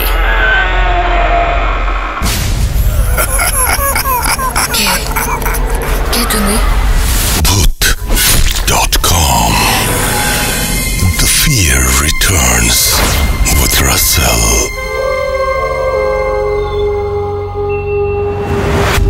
যেভাবে লেখা আছে আমি সেভাবেই শুরু করছি। নাম ফারহান, তারপরে মোবাইল নাম্বার এবং ঠিকানা। তারপরে তিনি লিখছেন, আসসালামু আলাইকুম রাসেল ভাই, আশা করছি ভালোর দলে আছেন। আমিও ভালো আছি। আমার নাম ফারহান, আমি এবছর অনার্স ফার্স্ট ইয়ারে ভর্তি হব। আমি ছোটবেলা থেকেই আপনার শোয়ের একজন নিয়মিত শ্রোতা। আমি অনেক দিন ধরেই ভাবছি যে আমি আমার মামা বাড়ির একটি ঘটনা আপনাদের কাছে শেয়ার করব। ঘটনাটি আমার মামার বাড়ির বিল্ডিংয়ে 2007 সালে ঘটা। এই কাহিনী বা ঘটনাটা আমার নানু এবং আমার মামার কাছ থেকে শোনা। এই কাহিনী যার সাথে ঘটেছে তারা এখন আর সেখানে থাকেন না, কিন্তু এই ঘটনাটি সেই অঞ্চলের একটি অত্যন্ত আলোচিত ঘটনা। অনুরোধ রইল যে আপনি এই ঘটনাটি ভূত.com-এর সকল শ্রোতাদের সাথে শেয়ার করবেন। বেশি কথা না বাড়িয়ে আমি ঘটনায় চলে যাচ্ছি। আমার মামাবাড়ি বরিশাল জেলার কোনো একটি উপজেলার একটি মফস্বলে অবস্থিত। অঞ্চলটির নাম, যার সাথে ঘটেছে তার আসল নাম কিছুই আমি বলতে পারবো না, কিন্তু ঘটনার সাবলীলতার খাতিরে ঘটনাটি যার সাথে ঘটেছে তাকে আমরা মোশাররফ নামে ডাকবো। আমার মামারা যে বাড়িতে থাকেন তা অনেক আগের একটি বিল্ডিং, তারা এই বাসা ভাড়া নেন। বিল্ডিংটি এখনকার একজন বেশ ধনী লোকের। এখানে আশেপাশে ওরকম দালানকোঠা নেই। আমার মামারা এই বিল্ডিংয়ের 3 তলায় 10-12 বছর ধরে থাকেন। মোশাররফ সাহেব এখানে তার স্ত্রী এবং 2 সন্তানের সাথে থাকেন। তারা দোতলায় ভাড়া থাকতেন। এই ঘটনাটি ঘটার 1.5-2 বছর আগে তারা এই বাসাটি ভাড়া নেন। তিনি এই মফস্বল থেকে বেশ দূরে একটি প্রত্যন্ত গ্রামের প্রাইমারি স্কুলের হেডমাস্টার ছিলেন। সেই গ্রাম থেকে সবচেয়ে নিকটবর্তী শহরের এলাকায় এই মফস্বলটি ছিল, তাই বউ বাচ্চা নিয়ে তিনি এখানেই থাকতেন। প্রতিদিন ভোরে ফজরের নামাজ পড়েই স্কুলের জন্য রওনা হতেন। বাসা থেকে হেঁটে ঘাট পর্যন্ত গিয়ে পরে ট্রলারে উঠে যেতেন। তারপর বাকি পথ ভ্যানে চড়ে এবং পায়ে হেঁটে যেতেন। মোট তার 1.5 ঘন্টা সময় লাগত বাসা থেকে স্কুলে পৌঁছাতে। আশেপাশের মানুষ বলে সে খুবই জ্ঞানী এবং ধার্মিক মানুষ ছিলেন। জোহর ও আসর বাদে সব ওয়াক্তেই তিনি মসজিদে এসে নামাজ পড়তেন। জোহর ও আসর পড়তেন না, কারণ তখন তিনি স্কুলে থাকতেন। সবার সাথে ভালো সম্পর্ক রাখতেন, কিন্তু বেশি কথা বলতেন না। তার জন্ম এই উপজেলাতেই, কিন্তু এই মফস্বলে না। এখানে চাকরি নেয়ার পরেই তিনি বউ বাচ্চা নিয়ে এসেছেন।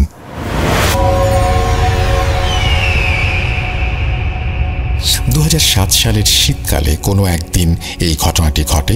সেদিন তার স্কুলের একজন স্যার বেশ অসুস্থ ছিলেন। সেই স্যারটি সেই গ্রামেই থাকতেন। 3টা-4টার দিকে স্কুলের সব কাজ শেষ করে সেই স্যারটি বাসায় যান তাকে দেখতে। স্কুলের হেডমাস্টার হয়ে এই স্যারের বাসায় তিনি প্রথম আসেন, তাই স্যার এবং স্যারের ওয়াইফ তার যথেষ্ট আপ্যায়ন করেন। যদিও স্যার অসুস্থ, তার স্ত্রী মোশাররফ সাহেবের আপ্যায়নের কোনো কমতি রাখেননি। তার স্ত্রী অনেক কিছু রান্না করেন। বলে রাখা ভালো, মোশাররফ সাহেব তাকে একা দেখতে যাননি, সঙ্গে স্কুলের আরও কিছু স্যারদেরও নিয়ে গিয়েছিলেন।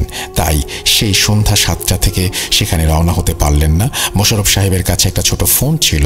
তার বিল্ডিংয়ের নিচতলায় যে প্রতিবেশী থাকতেন সেই লোকটিরও ফোন ছিল। কখনো কোনো প্রয়োজন হলে, স্ত্রীকে কিছু জানাতে হলে মোশাররফ সাহেব প্রতিবেশীকে ফোন দিতেন। প্রতিবেশীর বাসার কাছে একটা দোকান ছিল। সেদিন দুপুরে সহকর্মীকে দেখতে যাবার আগেই মোশাররফ সাহেব সেই প্রতিবেশীকে ফোন করে তার স্ত্রীকে বলে দিতে বলেছিলেন যে আসতে একটু দেরি হবে, হয়তো সন্ধ্যা হবে। পরে সন্ধ্যা 7টার সময় মোশাররফ সাহেব যখন বাসা থেকে বের হলেন তখন তিনি আবারও ফোন দেন, কিন্তু কলটি যায় না। হয়তো নেটওয়ার্ক ছিল না। এই ভেবে আর যোগাযোগ করার চেষ্টা না করে তিনি রওনা দিয়ে দেন। তার স্ত্রী ও অন্যান্য স্যারেরা তাকে অনেকবার বলে এত রাত না করতে বা এত রাতে না যেতে, আজ তাদের বাসাতেই থেকে যেতে, কিন্তু মোশাররফ সাহেব তাতে রাজি হন না। তার কিছু সহকর্মী তাকে বাসা পর্যন্ত পৌঁছেও দিয়ে আসতে চান, কিন্তু মোশাররফ সাহেব বারবার না করেন। যাই হোক, সবাই নিজেদের বাড়ির পথে রওনা হয়। মোশাররফ সাহেব সেই গ্রাম থেকে একটি ভ্যান নিয়ে ঘাট পর্যন্ত যান। তাতে প্রায় আধা ঘন্টা সময় লাগে, কিন্তু এত রাতে সাথে সাথেই তিনি কোনো ট্রলার পান না। ভ্যান চালকটি তার পরিচিত হওয়ায় তাকে ঘাটে একা রেখে যায় না। কোনো ট্রলার না আসা পর্যন্ত ভ্যান চালকটিও সেখানে অপেক্ষা করে। শেষে তারা নদী দিয়ে একটি ট্রলার যেতে দেখে এবং জিজ্ঞেস করে ট্রলারটি কোথায় যাচ্ছে। যখন তারা শোনে যে তাদের গন্তব্যই যাচ্ছে, তখন মোশাররফ সাহেব তাদেরকে অনুরোধ করে তাকেও সঙ্গে নিতে। তারা ট্রলারটি ঘাটে থামায় এবং সঙ্গে নেয়। ট্রলারে 5-6 জন লোক ছিল। তাদের পরনে ছিল লুঙ্গি, মোটা শাল ও সোয়েটার। পুরো ট্রলার ভরে সার। তারা এগুলো মফস্বলের দোকানে নিয়ে যাচ্ছে। ট্রলারে বসেও বেশ কয়েকবার প্রতিবেশীকে কল দেন তিনি, একবারও কল যায় না। তখনকার দিনে এরকম নেটওয়ার্ক না থাকাটা খুবই স্বাভাবিক ছিল। যাই হোক, তারা গন্তব্যে পৌঁছাতে পৌঁছাতে রাত 10টা নাগাদ হয়ে যায়। ঘাটে যাওয়ার সাথে সাথেই সেই বাটন ফোনটি আবারও তিনি বের করেন এবং দেখেন যে ব্যাটারি শেষ হয়ে গেছে। ঘাটে নেমে ট্রলের চালককে ভাড়া দিয়ে বাসার পথে হাঁটা শুরু করেন। ঘাটে নামার সাথে সাথেই বাকি 5-6 জনও তাদের মালামাল নামানো শুরু করে। সে ট্রলারে থাকা অবস্থায় তাদের জিজ্ঞেস করে তারা এত রাতে কেন এই মালামাল নিয়ে যাচ্ছে। তারা বলে এসব মালামাল গতকালই তাদের নেবার কথা ছিল, বিশেষ কারণের জন্য তারা গতকাল নিতে পারেনি, আজকে সকালেও পারেনি। যে দোকানদারদের কাছে তারা এই সমস্ত মালামাল নিয়ে যাচ্ছিল সেই দোকানদার তাদেরকে নাকি বেশ জোরে সোরেই বলেছে আজকের মধ্যেই সব ডেলিভারি করতে হবে। যাই হোক, ট্রলার থেকে নেমে বাসার পথে হাঁটা শুরু করেন তিনি। ঘাট থেকে বাসা 15-20 মিনিট লাগে। এত রাতে কোনো ভ্যান পাননি, তাই একটা টর্চ লাইট ধরে বাসায় যাচ্ছিলেন। 2007 সালে গ্রাম কি মফস্বলেও ইশার নামাজের পরেই অনেক রাত, এবং তখন রাত 10টা মানে গভীর রাত। তাই শুনশান নির্জন রাস্তা দিয়ে তিনি হাঁটতে থাকেন। তার বাসাটি যে রাস্তায় অবস্থিত সেই রাস্তাটি অনেক লম্বা সোজা একটা রাস্তা। ঘাট থেকে একদম সোজা হাঁটলেই তার বাসা, কোনো ডান বাম নেওয়া লাগে না। বাসার কাছে রাস্তার দুপারে ক্ষেত আর বিল, কিছু দোকানও আছে। বলাই বাহুল্য সব দোকান বন্ধ। তার বাসাটি মূলত সেই মফস্বলটির কেন্দ্রে অবস্থিত না। সে বাসাটি যে ভিটার ওপর অবস্থিত, সেই ভিটাটি তখনকার অন্যতম ধনী একজন ব্যক্তির। বাড়ির মালিক নিজেও সেখানে থাকেন না, তারা সবাই বিদেশ থাকেন। তাই তার বাসার আশেপাশে তখন আর কোনো বিল্ডিং ছিল না। বিল্ডিং বলতে হালকা একটু সামনে পোস্ট অফিস ছিল। যাক, তিনি ঘাট থেকে নেমে হাঁটতে শুরু করেন বাসার পথে। হাঁটতে হাঁটতে বেশ কিছুক্ষণ সময় পেরিয়ে যায়। তার হাতে কোনো ঘড়ি নেই, ফোনও বন্ধ। যদিও বাসায় 15-20 মিনিটের মধ্যে পৌঁছানোর কথা, তার কাছে মনে হওয়া শুরু হলো তিনি অনেকক্ষণ হাঁটছেন তো হাঁটছেনই। তার অস্বস্তি বোধ হওয়া শুরু হলো। তার বলার উপায় নেই, কিন্তু তার মনে হচ্ছে তিনি আধা ঘন্টার ওপরে হেঁটেছেন। আশেপাশের ক্ষেত বিল দেখে তিনি ঠিক ধারণাও করতে পারছেন না কোথায় আছেন তিনি। কিছুই অচেনা নয়, কিন্তু তিনি সঠিক চিনতে পারছেন না তার বাসা কত দূরে। পথে বেশ কিছুবার থেমে ডানে বায়ে পেছনে তাকিয়ে বোঝার চেষ্টা করেছেন তিনি বাসা থেকে কত দূরে আছেন। ঘাট থেকে বাসার পথে যাওয়ার আগে পোস্ট অফিসটি পড়ে। পোস্ট অফিস পার হওয়ার 4-5 মিনিট পরেই তার বাসা, কিন্তু পোস্ট অফিসেরও কোনো হদিশ মেলে না। মোশাররফ সাহেবের মাথা একটু ঘুরে উঠল, যেন তার প্রেশারের সমস্যা আছে। মাঝে মধ্যেই প্রেশার লো হয়ে যায়। তখন বাজে রাত 10টা। ঘুম থেকে তিনি উঠেছেন আযানের আগে, তাই অনেক ঘুম লাগছে। তিনি আবারও হাঁটতে থাকেন। আকাশ পুরো অন্ধকার। এই অন্ধকারের মধ্যেই একটা মৃদু মাথা ব্যথা। কিন্তু বিস্ময়কর ব্যাপার, হাঁটতে হাঁটতে হঠাৎ করে রাস্তার মাথায় তিনি নদী দেখতে পান। অবাক হয়ে যান, কারণ নদী থেকে তিনি রওনা হয়েছেন বেশ আগে। নদীর পাড়ে সেই ট্রলারটি থামা দেখে এবং ট্রলারের সামনের লোকগুলো এখনো বস্তা নামাচ্ছে দেখে তিনি বেশ ভয় পেয়ে যান। শীতের রাতেও তিনি ঘামতে শুরু করেন। কিন্তু মোশাররফ সাহেব একজন বেশ র্যাশনাল ব্যক্তি ছিলেন। অনেক দূর পড়ালেখাও করেছেন এবং স্কুলের হেডমাস্টারও। তিনি অলৌকিক কোনো কিছুতে বিশ্বাস করেন না, এবং সেই সাথে তিনি একজন ধার্মিকও বটে। তার চোখ ঘুম মাথা ঘোরাচ্ছে, খুব অস্বস্তি বোধ হচ্ছে, এবং তিনি তবুও উল্টো পথে হঠাৎ করেই হাঁটতে শুরু করলেন। হাঁটতে থাকছেন, তার হাঁটা শেষ হয় না। এবারও আগের মতো অনেকক্ষণ ধরে হাঁটছেন তিনি। হঠাৎ তিনি সাইকেলের আওয়াজ পান। তারপর দেখেন সাইকেলে করে একজন লোক হাতে টর্চ নিয়ে তার দিকে আসছে। লোকটির পরনে একটা কালো প্যান্ট, গায়ে কালো শাল। তিনি লোকটিকে আগে কখনো দেখেননি। লোকটিকে থামতে বলে তিনি অনুরোধ করেন আব্বাস খানের বাসা পর্যন্ত তাকে একটু দিয়ে আসতে। মোশাররফ সাহেব চালককে বলেন তার প্রেশারের সম্ভবত সমস্যা হচ্ছে। লোকটা তাকে বসতে বলেন এবং সাইকেলের পেছনে বসিয়ে তিনি চলতে শুরু করেন। হেঁটে 3-4 মিনিটের পথ সাইকেলে 1 মিনিটেই পৌঁছানোর কথা, কিন্তু মোশাররফ সাহেবের মনে হচ্ছে তিনি অনেকক্ষণ ধরে সাইকেলে বসে আছেন। আবারও তার ভয় লাগতে শুরু করে। মোশাররফ সাহেব আবারও বুঝতে পারেন তার মাথা ঘোরাচ্ছে। এছাড়া এতক্ষণ সাইকেল চালাচ্ছে দেখে তার মনের মধ্যে একটা শঙ্কা উঁকি দেয়। লোকটাকে তিনি জিজ্ঞেস করেন, ভাই কটা বাজে? লোকটা কোনো উত্তর দেয় না। মোশাররফ সাহেব এবার মনে মনে দোয়া পড়া শুরু করেন। ভয় তার মুখ যেন বন্ধ হয়ে যায়। লোকটাকে তিনি অনেক কথা বলতে চেয়েও বলতে পারেন না। তিনি এবার লোকটার কাঁধে হাত দিয়ে জিজ্ঞেস করেন, ভাই অনেকক্ষণ ধরে তো সাইকেলে বসে আছি। লোকটা এই কথারও কোনো উত্তর দেয় না। তারপর মোশাররফ সাহেব তার মাথাটা একটু বাঁকিয়ে সামনের দিকে তাকান এবং আবার দেখতে পান নদী। ঘাটে সেই লোকগুলো ট্রলার থেকে বস্তা নামাচ্ছে। তিনি 7-5 চিন্তা না করে সাইকেল থেকে লাফ দিয়ে মাটিতে পড়ে যান। কোনো পরোয়া না করে পেছনের দিকে দৌড়াতে শুরু করেন। দৌড়াতে তিনি একসময় অজ্ঞান হয়ে পড়েন। সকালে চোখ খুলে তিনি দেখেন বাসার খাটে শুয়ে আছেন, পাশে তার স্ত্রী, পাশের সোফায় গ্রামের দুধওয়ালা সহ আরও 2-3 জন পরিচিত লোক। মোশাররফ সাহেব তাদের থেকে জানতে পারেন যে তিনি নাকি পোস্ট অফিসের সামনে রাস্তায় অচেতন অবস্থায় পড়েছিলেন। দুধওয়ালা ভোরবেলা দুধ নিয়ে যাওয়ার সময় তাকে ডেকে ওঠানোর চেষ্টা করে, কিন্তু পারে না। পরে পোস্ট অফিসের দারোয়ানকে ডেকে তাকে ধরে বাসায় নিয়ে আসে। বাসায় এনেছে 15-20 মিনিট হলো। দুধওয়ালা তার পরিচিত হওয়ায় তাকে বাসায় রেখে আর নিজে কাজে যায় না। মোশাররফ সাহেব রাতের কথা স্পষ্ট মনে করতে পারেন, কিন্তু তিনি কাউকেই কিছু বলেন না। সবাইকে বলেন অনেক রাতে ট্রলার থেকে নেমে বাসায় ফেরার পথে মাথা ঘোরাচ্ছিল, মনে হয় তখনই কিছু একটা ঘটেছে। তিনি সেদিন স্কুলে যান না, সারাদিন বিছানাতেই থাকেন। বাসায় ডাক্তার আসে, ডাক্তার এসে প্রেশার মাপেন। 2-3 দিন পর তার একটু ভালো লাগা শুরু করে। তিনি স্কুলে যান না, কিন্তু বাসা থেকে হাঁটতে বের হন, নামাজে মসজিদেও যান। মসজিদে সবাই তার স্বাস্থ্যের ব্যাপারে জিজ্ঞাসা করে, জানতে চায় কি হয়েছিল। ঘাটেই দোকান আছে এমন এক পরিচিত ব্যবসায়ীকে তিনি সেদিনের কথা জিজ্ঞেস করেন। লোকটি বলে সেদিন সন্ধ্যার পর তো কোনো ট্রলারই আসেনি।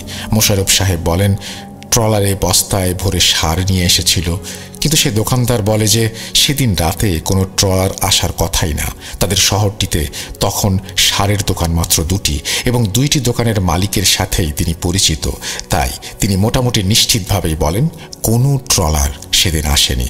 মোশাররফ সাহেব এমনিতেই রাতের কথা ভাবতে নারাজ ছিলেন, তাই আর কথা বাড়াননি। তিনি বাসায় ফিরে আসেন।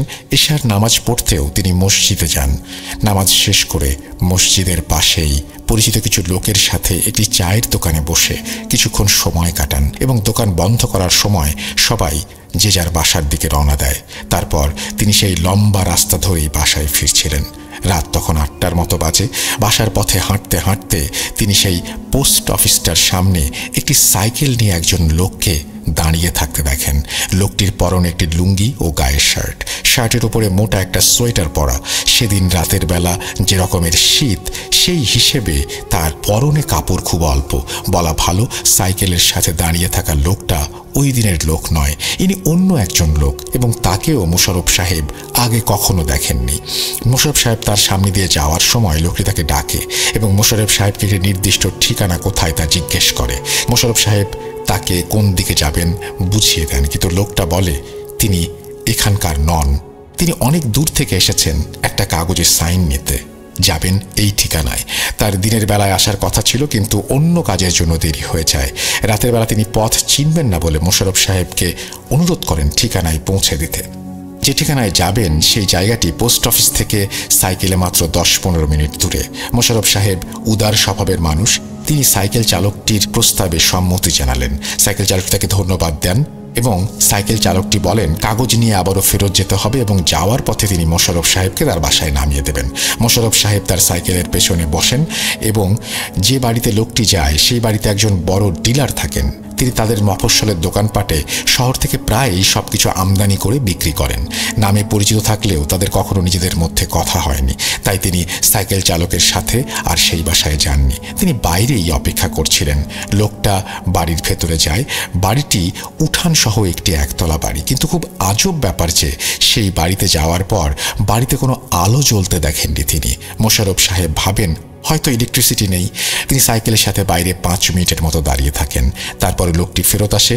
লোকটি এসে বলেন তার কাজ শেষ হয়ে গেছে এবং তারা এখন ফেরত যেতে পারে, এবং লোকটি আবারও মোশাররফ সাহেবকে অপেক্ষা করার জন্য ধন্যবাদ জানান। কিন্তু লোকটি ফিরে তাকে খুবই উদ্ভট একটা প্রশ্ন করেন। জিজ্ঞেস করেন মোশাররফ সাহেব কি সাইকেল চালাতে পারেন? মোশাররফ সাহেব হ্যাঁ বলেন এবং তারপর আরও একটা উদ্ভট কথা বলেন। তিনি মোশাররফ সাহেবকে অনুরোধ করেন যে তিনি যেন বাসা পর্যন্ত একটু সাইকেলটা চালান এবং তিনি পেছনের সিটে বসতে চান। তিনি বলেন অনেক দূর থেকে প্রায় 1 ঘন্টা সাইকেল চালিয়ে এসেছেন, অনেক ক্লান্ত লাগছে। মোশাররফ সাহেব এমন উদ্ভট প্রস্তাবে আরও বিচলিত হন, কিন্তু কিছু বলতে পারেন না। তারপর লোকটিকে পেছনে বসিয়ে মোশাররফ সাহেব নিজেই সাইকেলটা চালানো শুরু করেন, কিন্তু এবার সাইকেলটা চলতেই থাকে। তার কাছে মনে হয় 10-15 মিনিটের বেশি হয়ে গেছে সাইকেলে ওঠার পর, কিন্তু তিনি আবারও বাড়ি খুঁজে পাচ্ছেন না। তার আবারও মাথা ঘোরাচ্ছে। সেই লোকটার সাথে কথা বলতে অনেক ভয় লাগছে এবং লোকটা নিজে থেকেও কিছু বলছে না। সাইকেলের গতি বেড়েই যাচ্ছে। সে লোকটিকে জিজ্ঞেস করে ভাই কয়টা বাজে? লোকটা কোনো উত্তর দেয় না। এতে মোশাররফ সাহেব আরও ভয় পান, তার হাত পা কাঁপা শুরু করে। এবার এক সময় রাগ হয়েই মোশাররফ সাহেব চিৎকার করে জিজ্ঞেস করেন আপনি কি শুনতে পাচ্ছেন না? চুপ করে আছেন কেন? এবার কোনো উত্তর না পেয়ে মোশাররফ সাহেব সাইকেলটা থামান এবং পিছনে ঘুরে দেখেন যে লোকটি সেই আগের জায়গাতেই বসে আছে, কিন্তু শার্টের কলারের ওপরে তার কোনো মাথা নেই। মোশাররফ সাহেব ভয়ে সাইকেল ছেড়ে দৌড়াতে থাকেন, চিৎকার দিয়ে আয়তুল কুরসি পড়তে থাকেন। দৌড়াতে দৌড়াতে দেখেন তার সামনে নদী, নদীর ঘাটে আগের দিনের লোকগুলো দাঁড়িয়ে আছে। পাশে আগের দিনের শাল পরা সেই সাইকেল চালকও সাইকেল নিয়ে দাঁড়িয়ে আছে, এবং সে এতক্ষণ যার সাথে ছিল সেই লোকটিও সাইকেল নিয়ে দাঁড়িয়ে আছে। তিনি চোখ খুলে দেখতে পান তিনি একটা হাসপাতালের বিছানায় শুয়ে আছেন, পাশে তার স্ত্রী, 2 সন্তান, এছাড়াও পাড়া প্রতিবেশীরাও রয়েছে। তিনি জ্ঞান ফিরতেই সবাইকে গত রাতের কথা বলেন এবং সেই সাথে আগের রাতের কথাটিও বলেন। সেদিন দুপুরবেলা তার পরিচিত আরও অনেকেই তাকে দেখতে আসে। তাদের মসজিদের ইমাম সাহেবও আসেন। ইমাম সাহেব তার ভালোই পরিচিত। সব শুনে একজন বলেন যে গত রাতে যে ডিলারের বাসায় তিনি গিয়েছিলেন তিনি 1 সপ্তাহ ধরে ঢাকায় আছেন। তখন তাদের মধ্যে একজন মুরব্বী, যার নিজের একটি চালের দোকান আছে, তিনি বলেন সেদিন থেকে 14-15 বছর আগে একবার গভীর রাতে একটা ট্রলারে এভাবে অনেক বস্তা সার নিয়ে কয়েকজন এসেছিল। ট্রলারে সাইকেল সহ একজন পোস্ট অফিসের ডাকবাহকও ছিল। সকালবেলা নাকি সেই ট্রলারকে ঘাটের থেকে বেশ কিছু দূরে নদীতে দেখা যায়। সবাই নৌকা নিয়ে সেই ট্রলারের কাছে গিয়ে দেখে ট্রলারে প্রায় 8-9 জনের মরদেহ, এবং তাদের কারো মাথা নেই, এবং ট্রলারে কোনো বস্তাও নেই। যদিও তারা জানে যে সেই ট্রলারে ওদের সার নিয়ে আসার কথা। পোস্ট অফিসের ডাকবাহকটিও এখানকার স্থানীয় নয়, সে পাশের উপজেলার। পুলিশ অনেক তদন্ত করে কিন্তু কোনোভাবেই জানতে পারে না আসল ঘটনা কি। হয়তো অলৌকিক কিছু ঘটেছিল এবং সেই কারণেই তার রহস্য এখনো জানা যায়নি। যাই হোক, শ্বশুরবাড়ি থেকে তার শ্যালকরা তাকে দেখতে এসেছিল। তিনি তার স্ত্রীকে নিয়ে শ্বশুরবাড়ি চলে যান। শ্বশুরবাড়ি থেকেই তিনি স্কুলে চিঠি লেখেন এবং ট্রান্সফার নেন। পরে নাকি তিনি বরিশাল জেলা শহর ছেড়েই চলে যান। এরপর আর কখনোই মোশাররফ সাহেব সেখানে ফেরত আসেননি। বরিশালে সেই মফস্বলে আমার মামা বাড়িতে প্রায়ই যাওয়া হয়। এখনও এখানকার সবাই ঘটনাটি নিয়ে কথা বলে। মোশাররফ সাহেবের পরিচিত অনেকেই তিনি চলে যাবার পরেও যোগাযোগ রাখেন, কিন্তু যোগাযোগ বেশি দিন টেকেনি। এই ছিল ঘটনা। যদি ভালো লাগে অবশ্যই আমাদের জানাবেন, যদি ভালো না লাগে সেটাও আমাদেরকে জানাবেন। আমরা চলে যাচ্ছি আমাদের পরবর্তী ঘটনায়।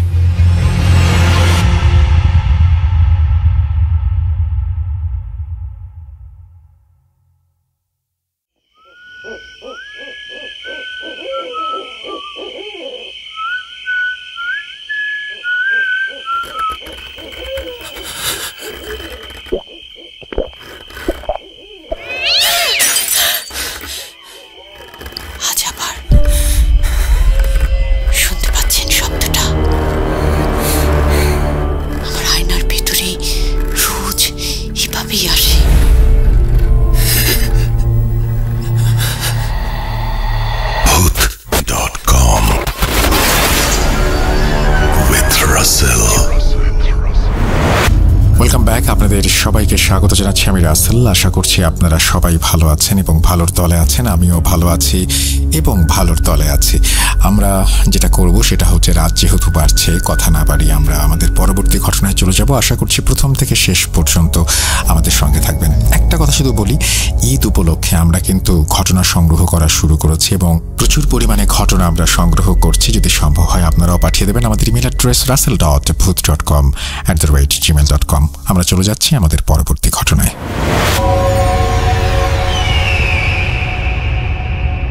আসসালামু আলাইকুম রাসেল ভাই, আমি মাহফুজ আবির বলছি নারায়ণগঞ্জ থেকে। আমি আবারও চলে আসছি অন্য আরেকটি গল্প নিয়ে। গল্প না, অ্যাকচুয়ালি আমার জীবনে ঘটে যাওয়া ঘটনা। তো মূলত এই ঘটনাটি আমার ছোটোবেলার একটা ঘটনা। তো তখন আমি গ্রামে থাকতাম। গ্রাম বলতে কুমিল্লার কোনো এক গ্রামে আমার বাড়ি। তো আমি আসলে সঙ্গত কারণে নামটি বলতে চাচ্ছি না। তো গ্রামে তখন বেশি একটা কারেন্ট থাকতো না বললেই চলে আর কি। তো সন্ধ্যার পরে, বিশেষ করে মাগরিবের পরে প্রায় 8টা-9টা পর্যন্ত কারেন্ট থাকতো না। লোডশেডিং হয়তো খুব বেশি। তো তখনকার সময় মূলত গ্রামগঞ্জের সব বাড়িতেই আপনার কেরোসিন তেলের যে কুপিগুলা কিংবা হারিকেন ব্যবহার হইতো আর কি। তো আমরা মূলত কেরোসিন তেলের কুপি ব্যবহার করতাম। তো আমার মা বিকালবেলায় খেয়াল করলো যে আসলে কেরোসিন তেল ফুরাই গেছে, মানে কেরোসিন তেল আর নাই বোতলে। তো আমারে বললো যে বাবা তুই বাজার থেকে গিয়ে নিয়ে আস। তো বাজার মূলত বাজারে আড়ং বলতো আর কি। তো আড়ং ছিল মূলত প্রায় 1 কিলোমিটার প্লাস, 1 কিলোমিটার 1.5 কিলোমিটার হবে আর কি আমার বাড়ি থেকে। তো মূলত অনেকটা দূরেই ছিল। তো আমিও ছোট মানুষ ছিলাম, খেলতে খেলতে মনে করেন যে আমার আর মনে ছিল না যে কেরোসিন তেল আনতে হবে।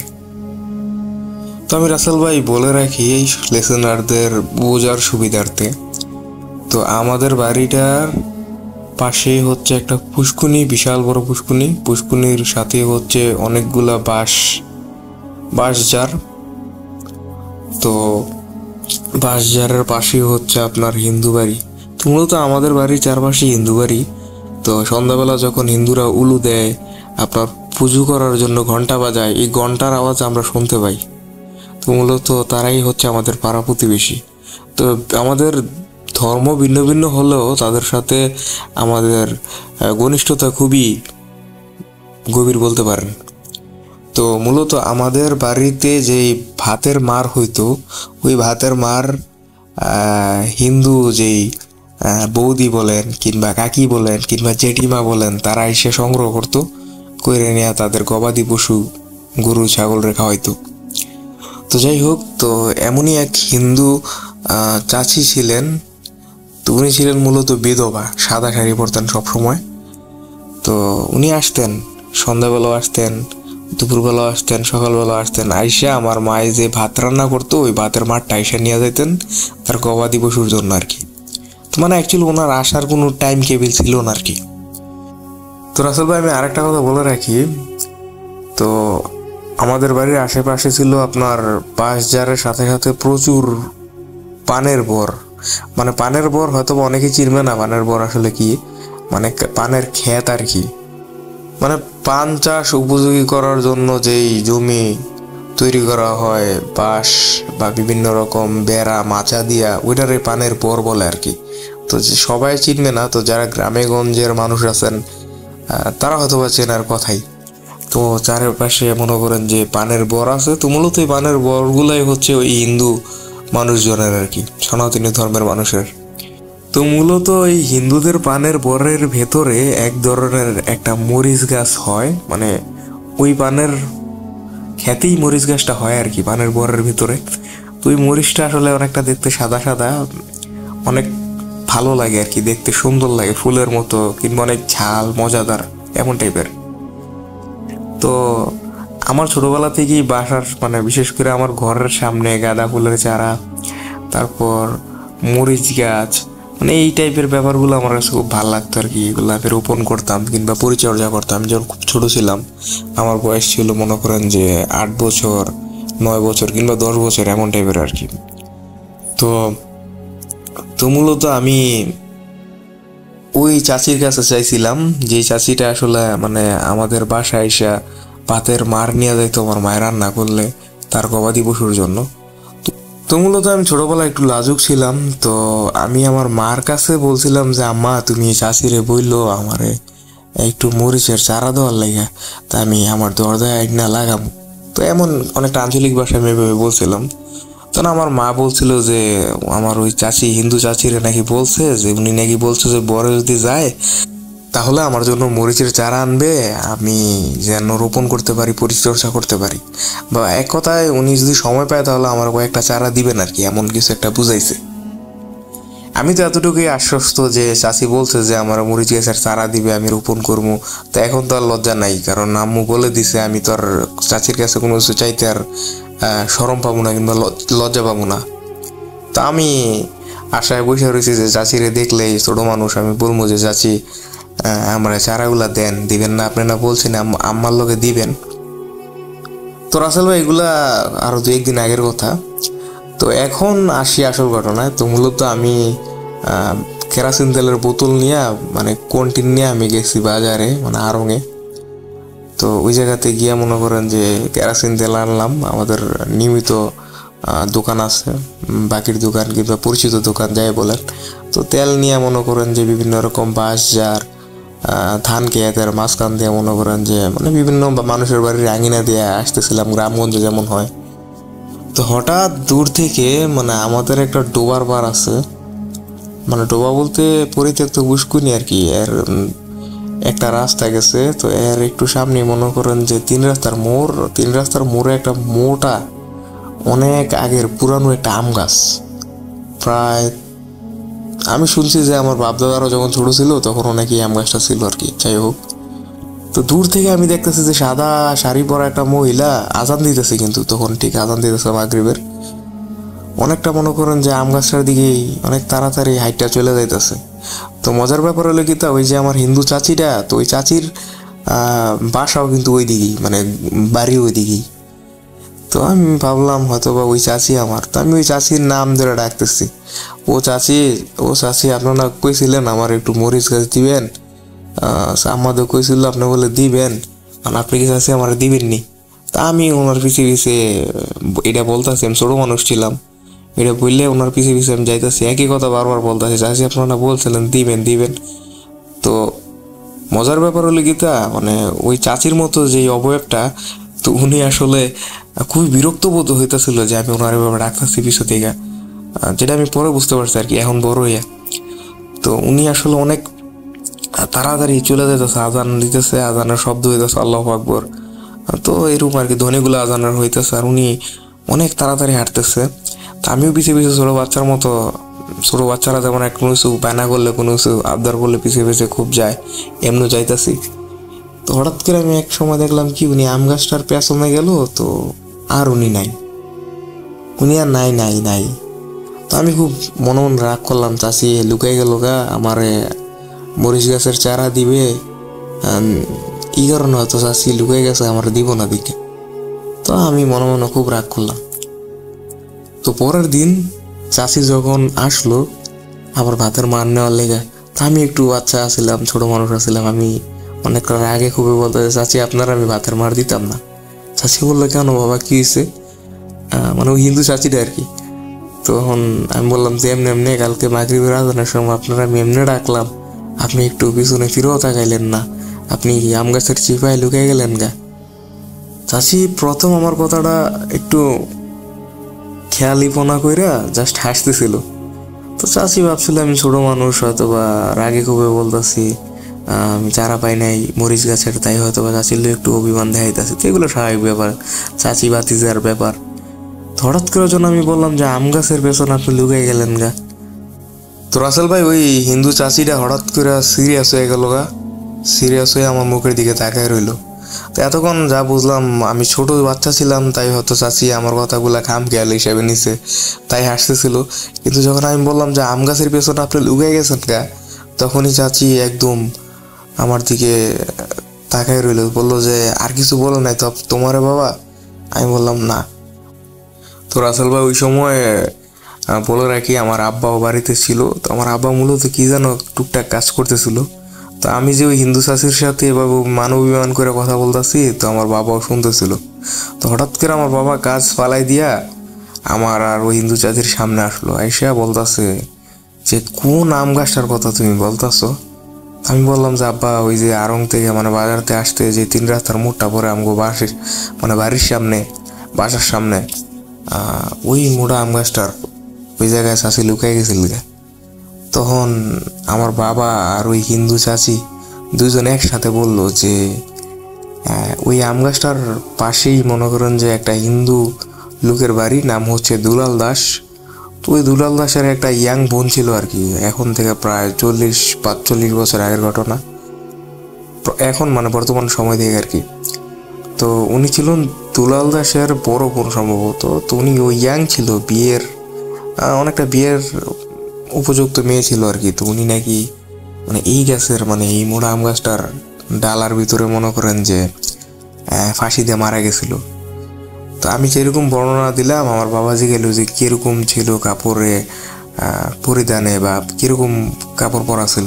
আমি বললাম যে এমন এরকম স্টাইলে, ব্লাউজ ছাড়া এরকম শাড়ি পরা ছিল অনেকটা দেখতে।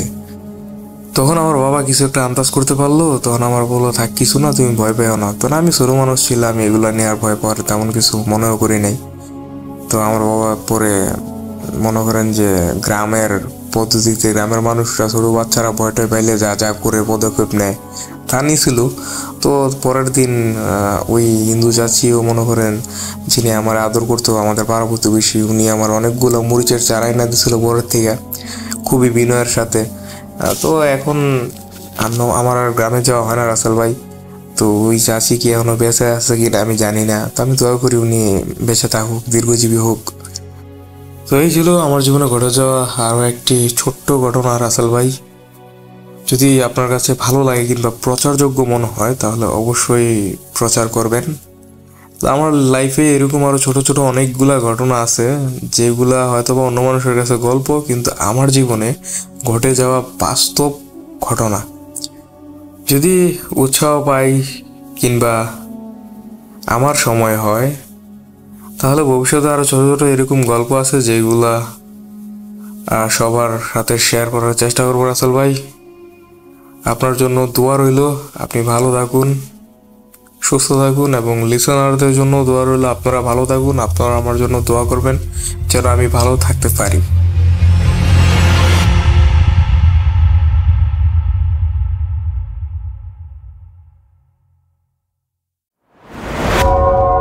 আবারও রাতের আঁধারে ভয়ের রাজ্য ফুঁড়ে ফিরেছি সেই পুরনো সুরে। বিশ্বাস করা বা না করা আপনার ব্যাপার, but the old music comes alive. Voot.com. The fear returns with Russell. Welcome back. আপনাদের সবাইকে আরও একবার স্বাগত জানাচ্ছি আমি রাসেল। আশা করছি আপনারা সবাই ভালো আছেন, ভালোর দলে আছেন। চলুন কথা না বাড়িয়ে সরাসরি ঘটনায় যাওয়া যাক।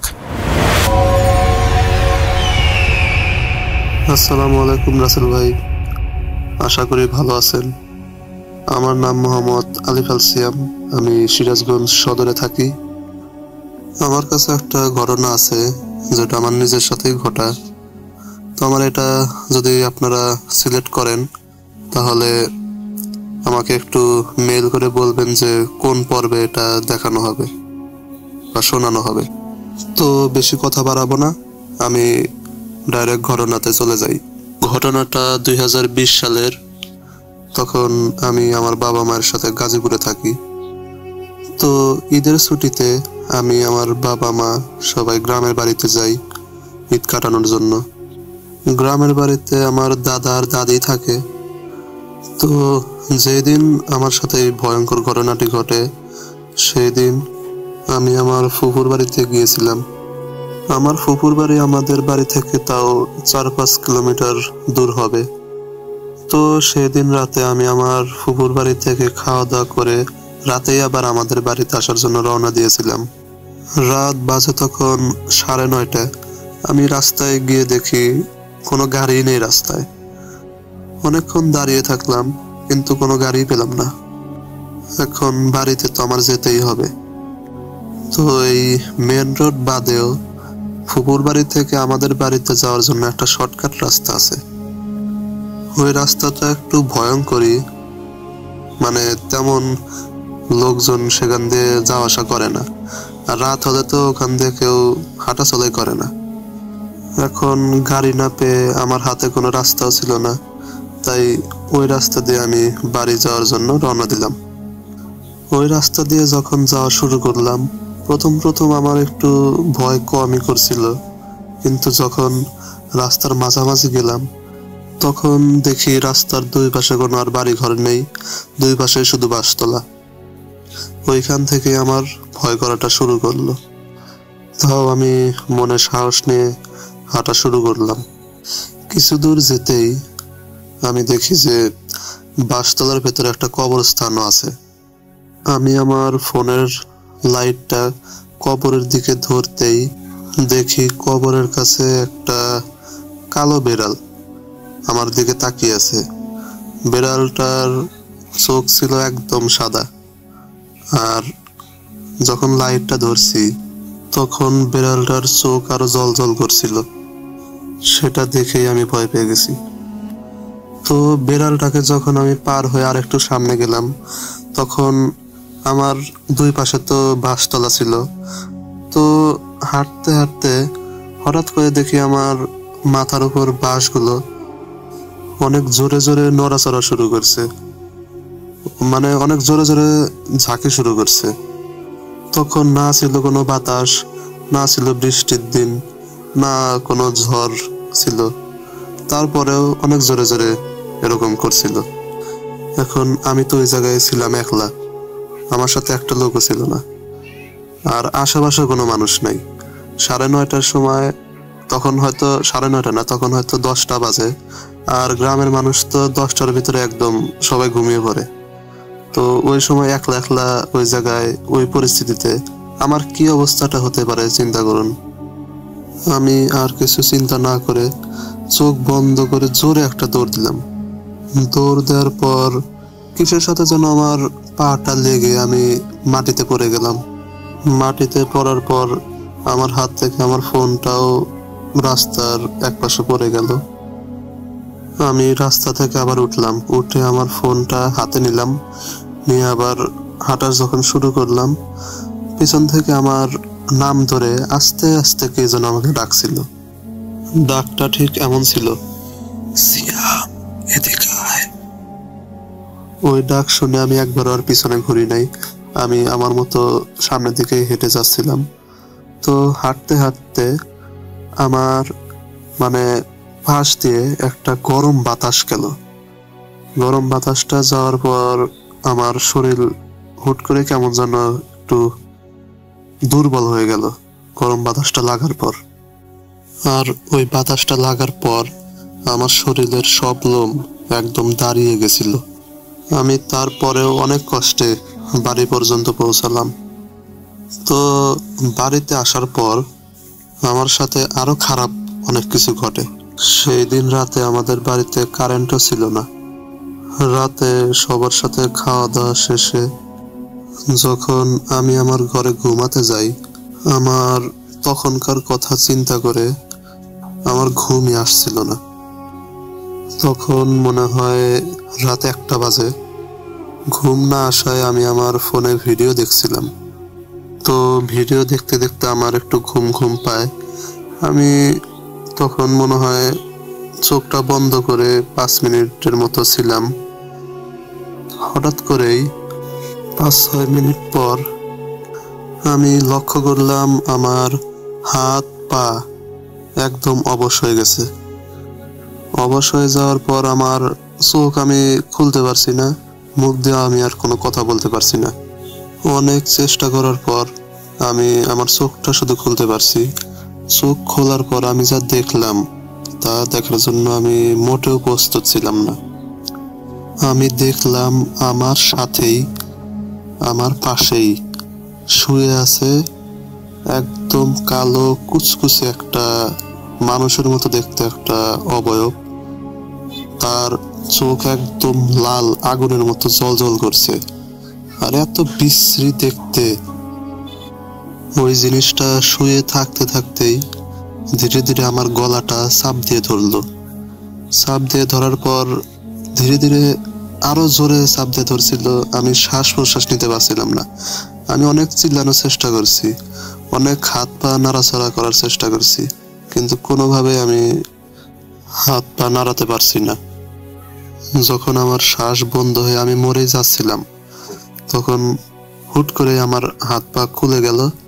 আমি তখন জোরে একটা চিৎকার দিয়ে খাটের উপর বসে পড়লাম।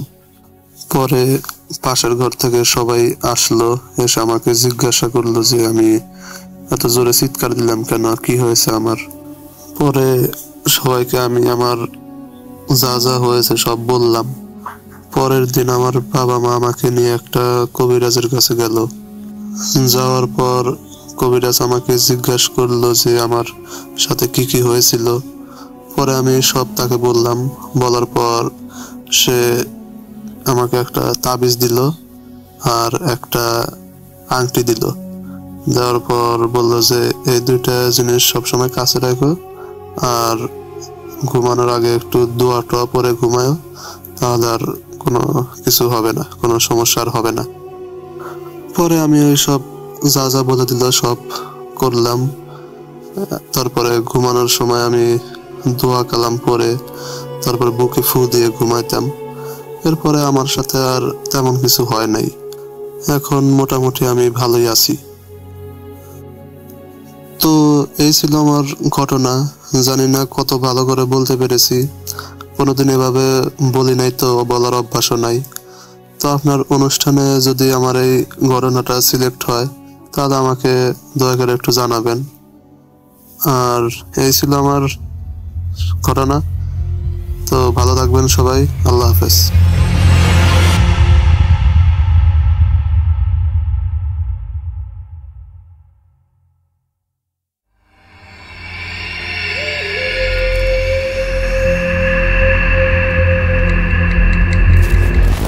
Bhoot.com with Russell.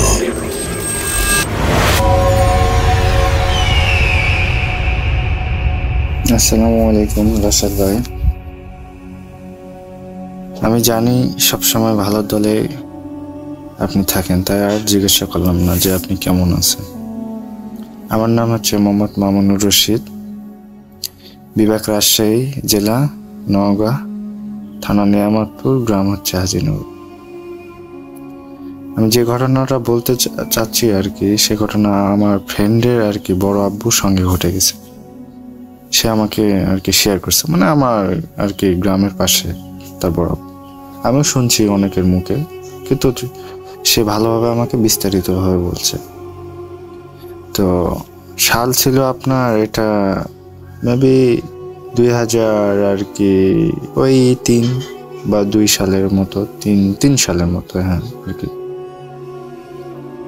তো আমার ফ্রেন্ডের নাম ছিল প্রকাশ। সো আমার আর কি একসঙ্গে যখন পড়াশোনা করতাম তখন সে আমাকে ঘটনাটা বলছিল, তার বড় আব্বু। তো রাসেল ভাই, আমাদের এখানে মানে যেটা জমিতে হাল বাওয়া বলে আর কি, বর্ষার সিজনে আর কি, তো যে জায়গাটা ছিল সেই জায়গাটা একটু বিবরণ দিই। মানে যা আমার ফ্রেন্ডের বড় আব্বু বাসা যেখানে ছিল, বাসা থেকে আর কি সে মানে ডিপ আর কি, আপনাদের ওদিকে কি বলে আমি জানি না, যেটা দিয়ে আর কি পানি সেচ দেয় ভেঙে আর কি জমিতে, ধান লাগানোর জমিতে। সো সেখানকার সে মানে আর কি ডেনম্যান ছিল সেই সময় আর কি। তো আগে তো মনে করেন ডেনম্যান ছিল, সে একলাই ছিল। তো অনেক রাতে গিয়ে তাকে পানি আর কি সেচ দেওয়া লাগতো, যে কোন জমিতে পানি আছে কোন জমিতে নাই। তো এই আর কি।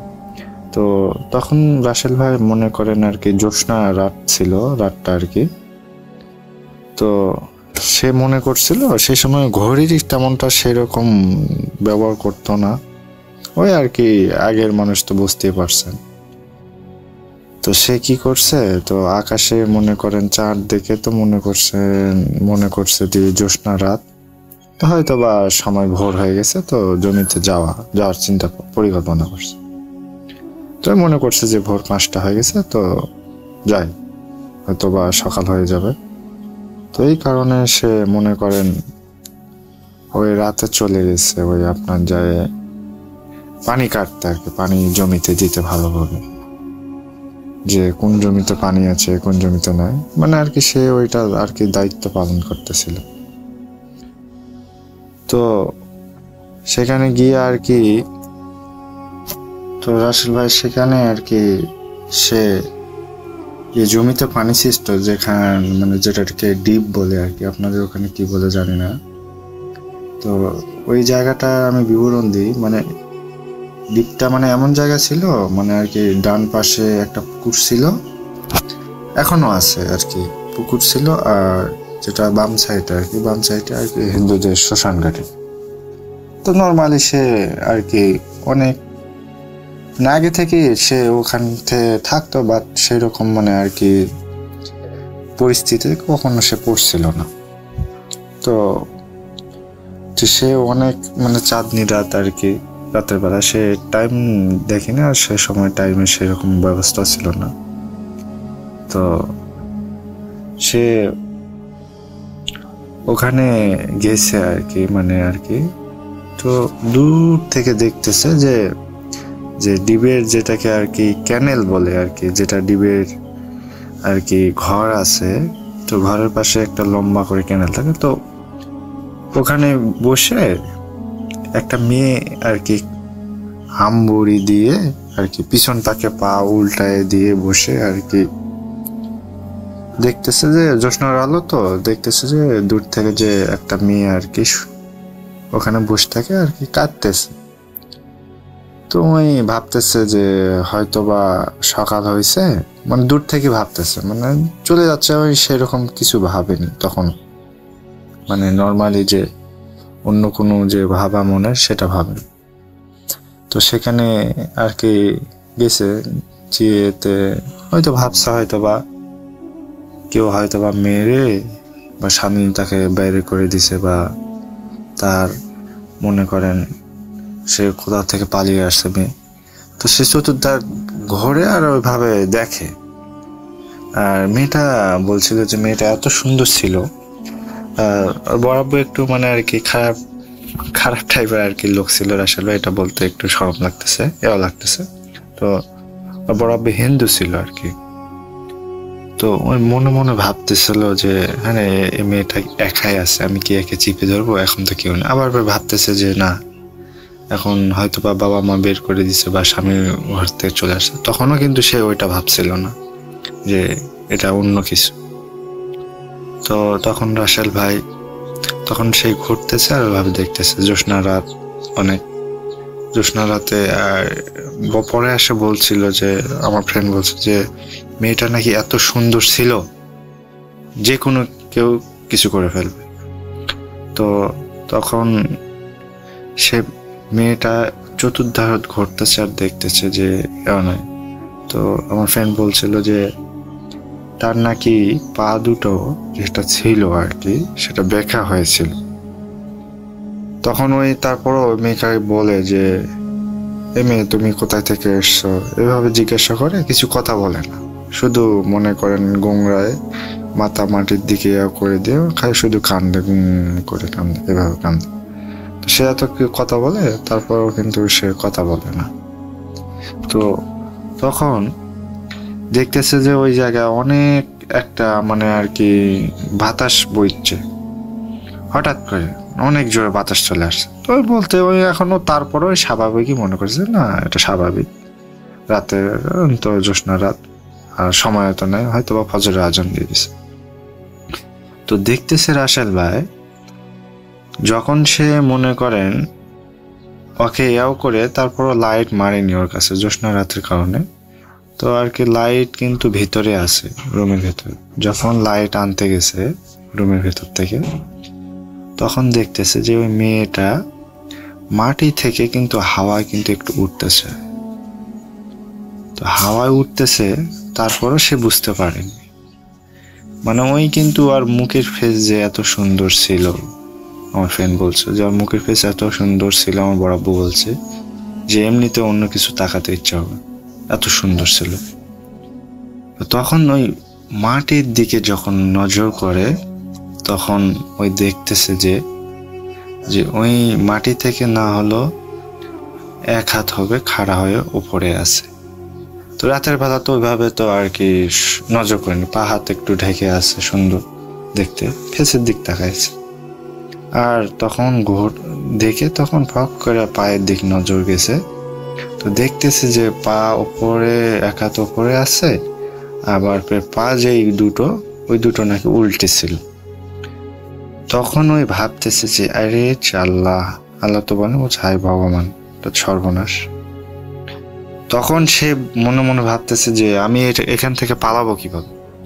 তখন রাসেল ভাই এক দৌড় দিয়ে সে তার বাসায়, যেটা আর কি বাসা তেমনটাও দূর না, দূর বলতে তারপরে অনেকটাই দূর। তো এক দৌড়ে আর কি বাসার কাছে আসে বাসার দুয়ারে আর কি দুয়ার খুলতে আর কি ওখানে আর কি ধরাম করে পড়ে গেছে, মানে বাসা ডাকছে তাদের, ডাকে সোজা ওখানে বাসার দুয়ারের আগে অজ্ঞান হয়ে পড়ে গেছে। তো পড়ে গেছে তখন আর কি ওকে বাসার মানুষরা নিয়ে গেছে, যে দিয়ে তো আর কি বলছে যে এই অবস্থা হয়েছে আমার সঙ্গে। তো তারপরে সকালে অনেক জ্বর হয়ে তার বাসা যে তার বাবা মা আছে কোবরাজকে দেখাইছে আর কি। যে এই অবস্থা হয়েছে আমার ছেলের, দেখেন কবরাজ বলছে যে ওই ভাগ্যের সময় বেঁচে গেছে সেদিন, যদি আর কিছু করতে যায় তো মানে যেই ওই মনোভাব করছিল করতে যাইলে ওকে মেরে ফেল দিত। তো ভাই রাসেল ভাই কিছুদিন থাকে বাসায়, ভালোভাবেই থাকে, ওই ডেনমিনগিরি আর কি যেটাকে বলে ডিবের পানি কাটা এই কাটা, তো ওটা আর কি ছাড়ে দিয়েছিল ওই চাকরিটা আর কি, চাকরি বলা যায় আর কি। তো দিয়ে বাসায় থাকতো, তাদের বাসায় মনে করেন বাসার মানে তাদের যে বাসায় যাবে মানে ওই বাসার আগে যে একটা মানে বাসতলা আর কি, বাসের ঝোপ ছিল, তো বাসের ঝোপটা পার হয়ে তাদের বাসায় যাওয়া লাগতো আর কি, মানে রাস্তা থেকে নেমে বাসের ঝোপ ছিল, বাসের ঝোপের পর তাদের বাসা ছিল। তো সেদিন রাসেল ভাই একদিন রাতে বাজার থেকে আসতেছে রাত করে, তো একটু আনন্দ মাস তো একটু ওই আর কি আনন্দ করে আর কি বাসায় আসতেছে রাত করে। তো ওই বাসার ঝোপে দেখে যে ওই চুল ছাড়ে দিয়ে একজন মাসার, কখনো সে ওইভাবে দেখিনি যে চুল ছাড়ে দিয়ে এই মাথার থেকে বাসের ওই মাথার পর্যন্ত, মানে বাসার থপ দুইটা, রাস্তার এই পারে একটা ওই পারে একটা, এই মাথার থেকে ওই মাথার ওই চুল ছাড়ে দিয়ে একটা আর কি যাকে বলা হয় সন্ন্যাসী না কি যেন বলে, তো চুল ছাড়ে দিয়ে মনে করেন এভাবে শুয়ে আছে। তখন সে দেখে সঙ্গে সঙ্গে সেখানে বেহুঁশ হয়ে পড়ে। সকালবেলা তাকে বাসায় নিয়ে আসে করছে যে কি হয়েছিল তোর সঙ্গে, ওই বলতেছে ওই সকালবেলা যে আমি এখানে কেন, তো বাসার সবাই বলতেছে যে তুই বাসার পাশে বাড়ি ছিল ওখানে অজ্ঞান হয়েছিলি, আমরা সকালে দেখি যে তুই অজ্ঞান হয়ে আছিস ওখানে। তো রাসেল ভাই কিছুদিন পরে আর কি তার বরাব্বু আর কি মারা গেছে আর কি, রোগাটা হয়ে গেছিল, অনেকটা রোগা হয়ে গেছিল, রোগা হয়ে আর কি মারা গেছিল। তো রাসেল ভাই যদি মানে আমার ঘটনা আর কি যদি পছন্দ হয় আর কি, তাহলে আমাকে অবশ্যই জানাবেন। আর আমি আপনাদের আর কি অনেক বড় আর কি ফ্রেন্ড, অনেক আগে আর কি ভূতে প্রেম আর কি শুনি। তো আসসালামু আলাইকুম রাসেল ভাই। আর আমার বাবার সঙ্গে ঘটে যাওয়ার আর কি ঘটনা আছে, গ্রামীণ ঘটনা, যদি হয় আমাকে জানাবেন। আসসালামু আলাইকুম।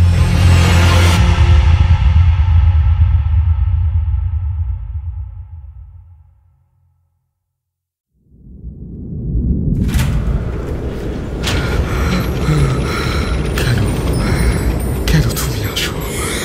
আমি শুধু তোমার সাথেই থাকতে চাই। কিভাবে সম্ভব? মৃতদের এই পৃথিবীতে থাকতে নেই। তুমি চলে যাও প্লিজ, চলে যাও।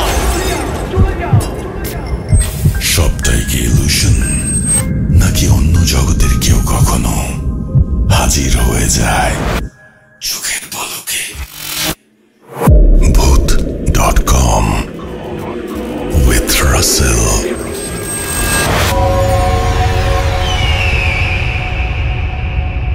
আসসালামু আলাইকুম রাসেল ভাই, আমি মাহফুজ আবির বলছি ঢাকা নারায়ণগঞ্জ থেকে। আমি প্রশ্ন করব না আপনি কেমন আছেন, কারণ আমরা সবাই জানি বুথ FM কিংবা Bhoot.com এর সব শ্রোতারাই জানি যে আপনি সবসময় ভালোর দলে থাকেন, আর আমরাও আশা করি যে আপনি ভালো থাকেন। আমরা দোয়া করি আপনি ভালো থাকেন, কারণ আপনি ভালো থাকলেই হয়তো বা Bhoot.com কিংবা বুথ FM এর মতো অসাধারণ ভৌতিক শোগুলা আমরা রেডিওতে কিংবা ইউটিউবে শুনতে পাবো। তো মূলত আমি নারায়ণগঞ্জ চিটাগাং রোড এরিয়াতে সিমরাইল রোডে, যে এই রোডটা মূলত স্টাফ কোয়ার্টার কিংবা ড্যামরা রামপুরের দিকে গেছে, তো এই রোডটা যেটা চিটাগাং রোড থেকে শুরু হয়, তো এরই মাঝে মাঝে কোনো একটা কোম্পানিতে কিংবা ফ্যাক্টরিতে আমি জব করি। তো রাসেল ভাই, আমি আমার কাজের ধরনটা একটু বলে রাখি। আমি মূলত এক সপ্তাহ নাইট ডিউটি করি, এক সপ্তাহ দিনের বেলা ডিউটি করি। তো তখন ছিল রোজার মাস।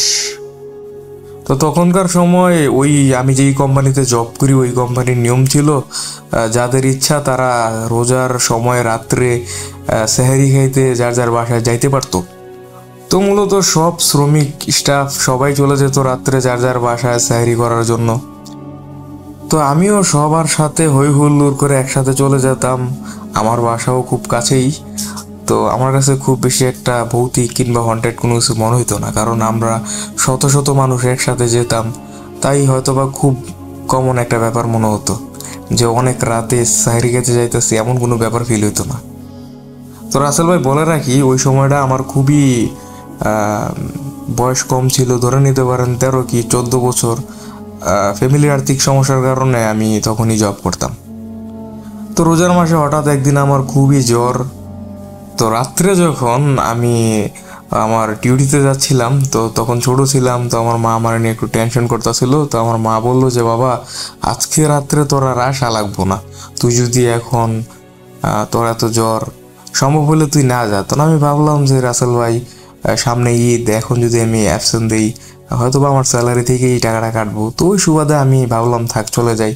তো তারপর আমার মা বললো ঠিক আছে বাবা, তুই রাত্রে স্যার খেতে আসিস না, দোকান থেকে কোনো একটা কিন না, ওষুধ টুষুধ কিছু একটা খাই নিস। তো যেই কথা সেই কাজ রাসেল ভাই, আমি তো সবাই চলে আসছে স্যারির টাইমে বাসায় স্যারি খাইতে কিংবা স্যারি করতে।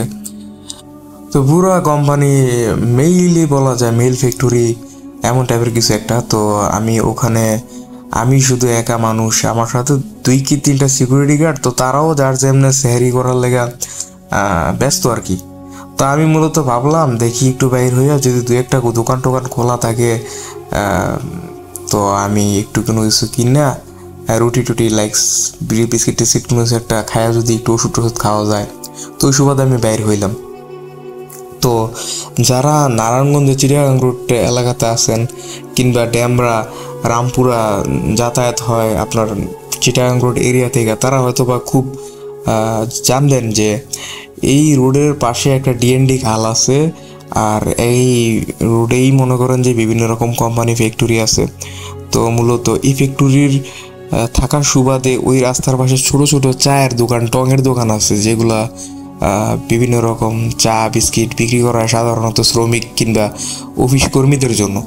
তো আমি ভাবলাম এখানে এত দোকান, কোনো না কোনো দোকানে তো আমি চা বিস্কিট পাইয়া যাবো, স্বাভাবিক ব্যাপার। তো আমি মূলত আমি ছোট মানুষ ছিলাম, আমার ব্রেনে এতটুক জিনিসটা খাড়ে নাই যে এত রাত্রে সবাই তো সেহারি করতে চলে গেছে যার যার বাসায়, কিংবা এত রাত্রেও দোকান খোলা থাকার কথা না। তো আমি মূলত হাঁটতে হাঁটতে, তো আপনারা হয়তো বা জানবেন যে এই ড্যাম রোডে বিভিন্ন জায়গার নাম হচ্ছে বিভিন্ন রকম, যেমন অ্যাপোলো, তারপর গোয়ালাকাটা, তারপর রানীমল, এমন টাইপের। তো মূলত বিভিন্ন স্থানের নাম বিভিন্ন নামে পরিচিত আর কি। তো আমি দেখতেছি একটার পরে একটা দোকান বন্ধ। তো ছোট মানুষ ছিলাম, ভাবলাম যে সামনের দোকানটা খোলা হইব, হয়তোবা এই দোকানটা বন্ধ, এরপরের দোকানে গেলে আমি খোলা পাবো, এই হালকা পাতলা একটু রুটি টুটি আনবো। তো আমার কথা হইলো আমি জাস্ট কিছু একটা খাইয়া যদি আমি ওষুধ খাই দিলে আমার জ্বরটা ভালো হয়ে যাবো, অনেকটা জ্বরের ঘরে আসছিলাম।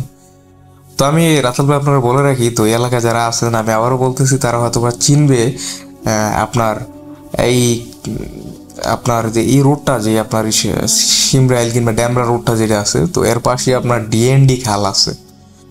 তো মূলত আমি যেই কোম্পানিতে চাকরি করি কিংবা ফ্যাক্টরিতে চাকরি করি, তো এই কোম্পানির সামনেই ডিএনডি খাল। তো এই ডিএনডি খালের ওপাশেই মনে করেন যে একটু ঘনবসতি বস্তি টাইপের এলাকা। তো মূলত ছোট ছোট বাচ্চারা দিনের বেলায় আমি দেখি যে একদম, আমি একটু আঞ্চলিক ভাষায় বলি, যেমন ল্যাংডা হইয়া উলঙ্গ হইয়া ছোট ছোট বাচ্চারা আপনার ওই ডিএনডি খেলা এসে লাফায় লাফায় ঝাপায় ঝাপায় পড়ে, সেটা নিয়মিত একটা ব্যাপার। তো এইভাবে ওই ডিএনডি খালের ওই জায়গাটা মনে করেন যে সবাই মুখে শুনছি যে এই জায়গাটা নাকি ভালো না, অনেক অদ্ভুত টাইপের ঘটনা ঘটে। তো এইগুলো আমি কোনোদিন বিশ্বাস করি নাই কিংবা আমি নিজের চোখে দেখি না, আমি নিজেও ছোট মানুষ ছিলাম।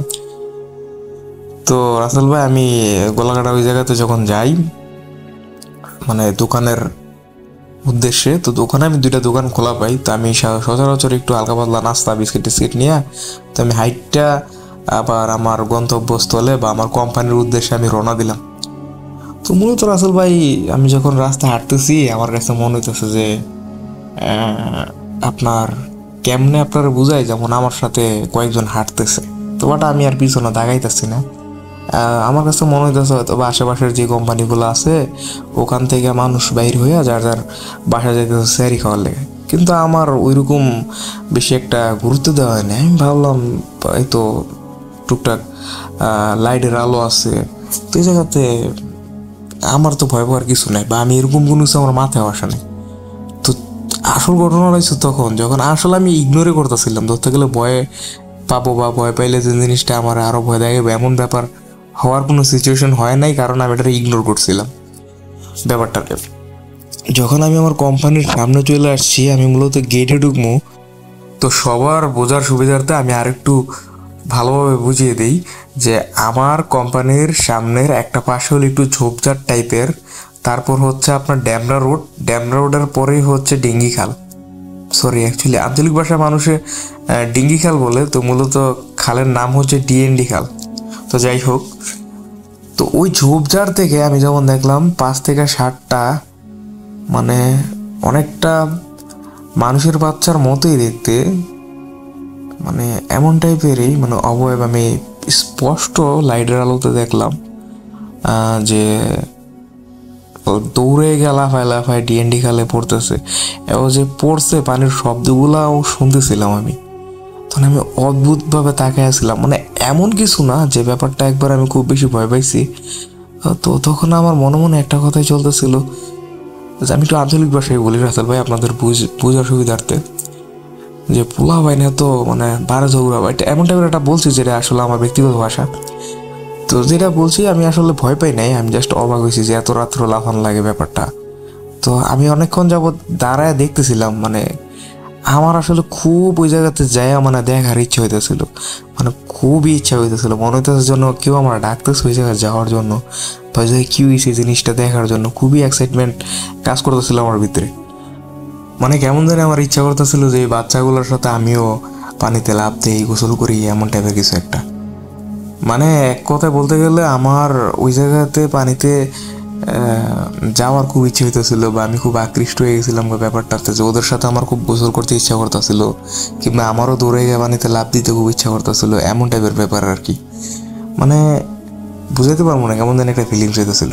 তো পিছন থেকে একজন সিকিউরিটি গার্ড আমার কোম্পানিরই, উনি গেটে দাঁড়ায় ডিউটিরত অবস্থায় আমার দেখতেছে যে আমি এক নজরে ওই ডিএনডি খালের দিকে, ওই ঝোপঝাড়ের দিকে তাকায় রইছি। তো উনি আমার হঠাৎ করে ডাক দিলে, এই তুমি এই জায়গায় কী করতেছ? তো উনি আমার মূলত চিনতো, যেহেতু আমি আসতাম যাইতাম বা আমার সাথে ভালো সম্পর্ক থাকায় তো আমার ডাক দিল আমার নাম ধরেই, যে তুমি এই জায়গায় কী করো, এই জায়গায় কী তাকায় দেখতেছো। তো উনি যখন আমার ডাক দিল তখন আমার সাধারণ সেন্স ফিরে এলো। আমি ভাবলাম কিরে এত রাত্রে, রাত প্রায় 3টা+, এখানে বাচ্চা আসবে কোত্থেকেই, আর পানিতেই কেন লাফ দেওয়া ঝাঁপ দিয়ে পড়বো, আর আমারে বা এটা এত দেখার কি আছে। তখন আমি সিকিউরিটি গার্ডের কাছে গেলাম, তো আমি ওনারে বললাম যে আসলে ভাই আমি এমন কিছু দেখছিলাম, এই জায়গায় মনে বাচ্চা কাচ্চা কিছু একটা পড়ছে লাফ দিয়া। তো চিরাং রোড এরিয়াতে আপনার পথ শিশু আছে স্বাভাবিক। তো আমি ভাবলাম যে এরকম পথ শিশু কিছু লাফায় টাফা পড়া গেল না কি না মরে টোরা জায়গা। আমি তখন হেরে এরকম কিছু একটা বললাম। উনি বললো যে এই ব্যাপারে তোমার মাথা ঘামানোর দরকার নাই, তুমি ভিতরে চলে যাও, এগুলো নিয়মিত ব্যাপার। তো না আমি খুব অবাক হইলাম। তো আমি পরে আমার মনের বোঝানোর চেষ্টা করলাম, রাসেল ভাই হয়তো আমার জ্বর ছিল, জ্বরের করে আমি কিছু একটা দেখছি এমন টাইপের কিছু। তো আমি যদি এমন কিছু একটা দেখতাম তাহলে সিকিউরিটি গার্ড তো এটা বলতো না যে এটা নিয়মিত ব্যাপার।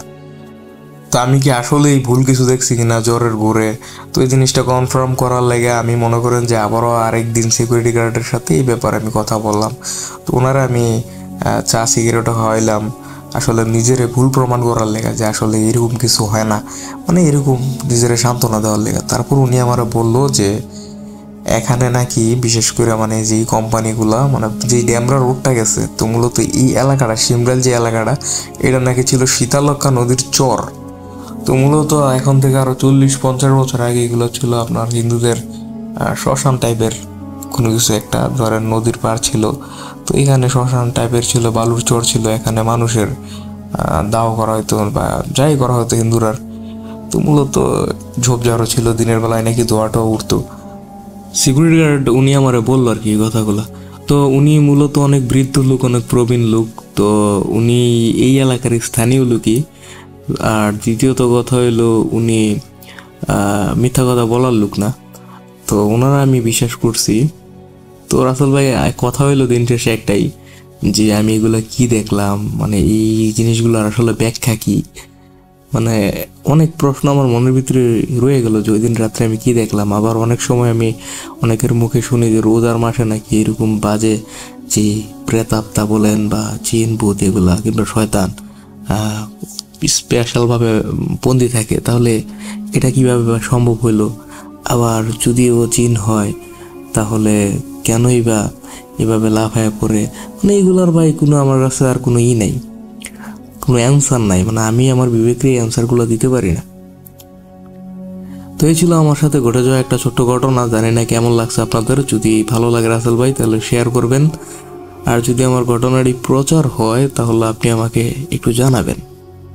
কিছুদিন আগে আপনার একটা পুরানো এপিসোডে শুনছিলাম যে আপনি বলছিলেন যে বাংলাদেশে প্রায় 18 কোটি মানুষ আছে। তো 18 কোটি মানুষের যদি একটা করে গল্প থাইকা থাকে কিংবা ঘটনা থাইকা থাকে, তাহলে প্রায় 18 কোটি ঘটনা আছে আপনাদের কাছে ভূত.com অনেক দীর্ঘ করার জন্য। তো আপনার এই একটা কথা আমি ইন্সপায়ার হয়ে আপনার কাছে এই ঘটনাটি আমি আজকে শেয়ার করলাম। জানি না কেমন লাগছে।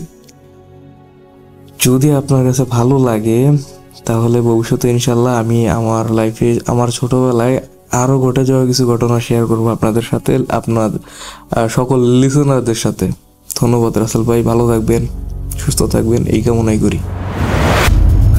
আরও একবার আপনাদের সবাইকে স্বাগত জানাচ্ছি আমি রাসেল। আশা করছি আপনারা সবাই ভালো আছেন, ভালোর দলে আছেন।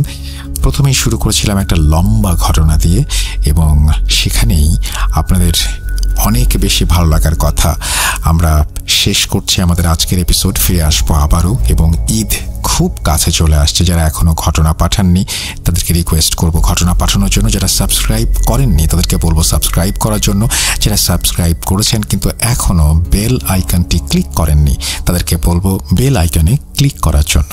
আমরা আজকের মতো বিদায় নিচ্ছি। ফিরে আসবো আবার আগামী সপ্তাহে। সেই পর্যন্ত সবাই ভালো থাকুন, সুস্থ থাকুন, মোস্ট ইম্পর্টেন্টলি ভূত.com এর সাথে থাকুন। আল্লাহ হাফেজ।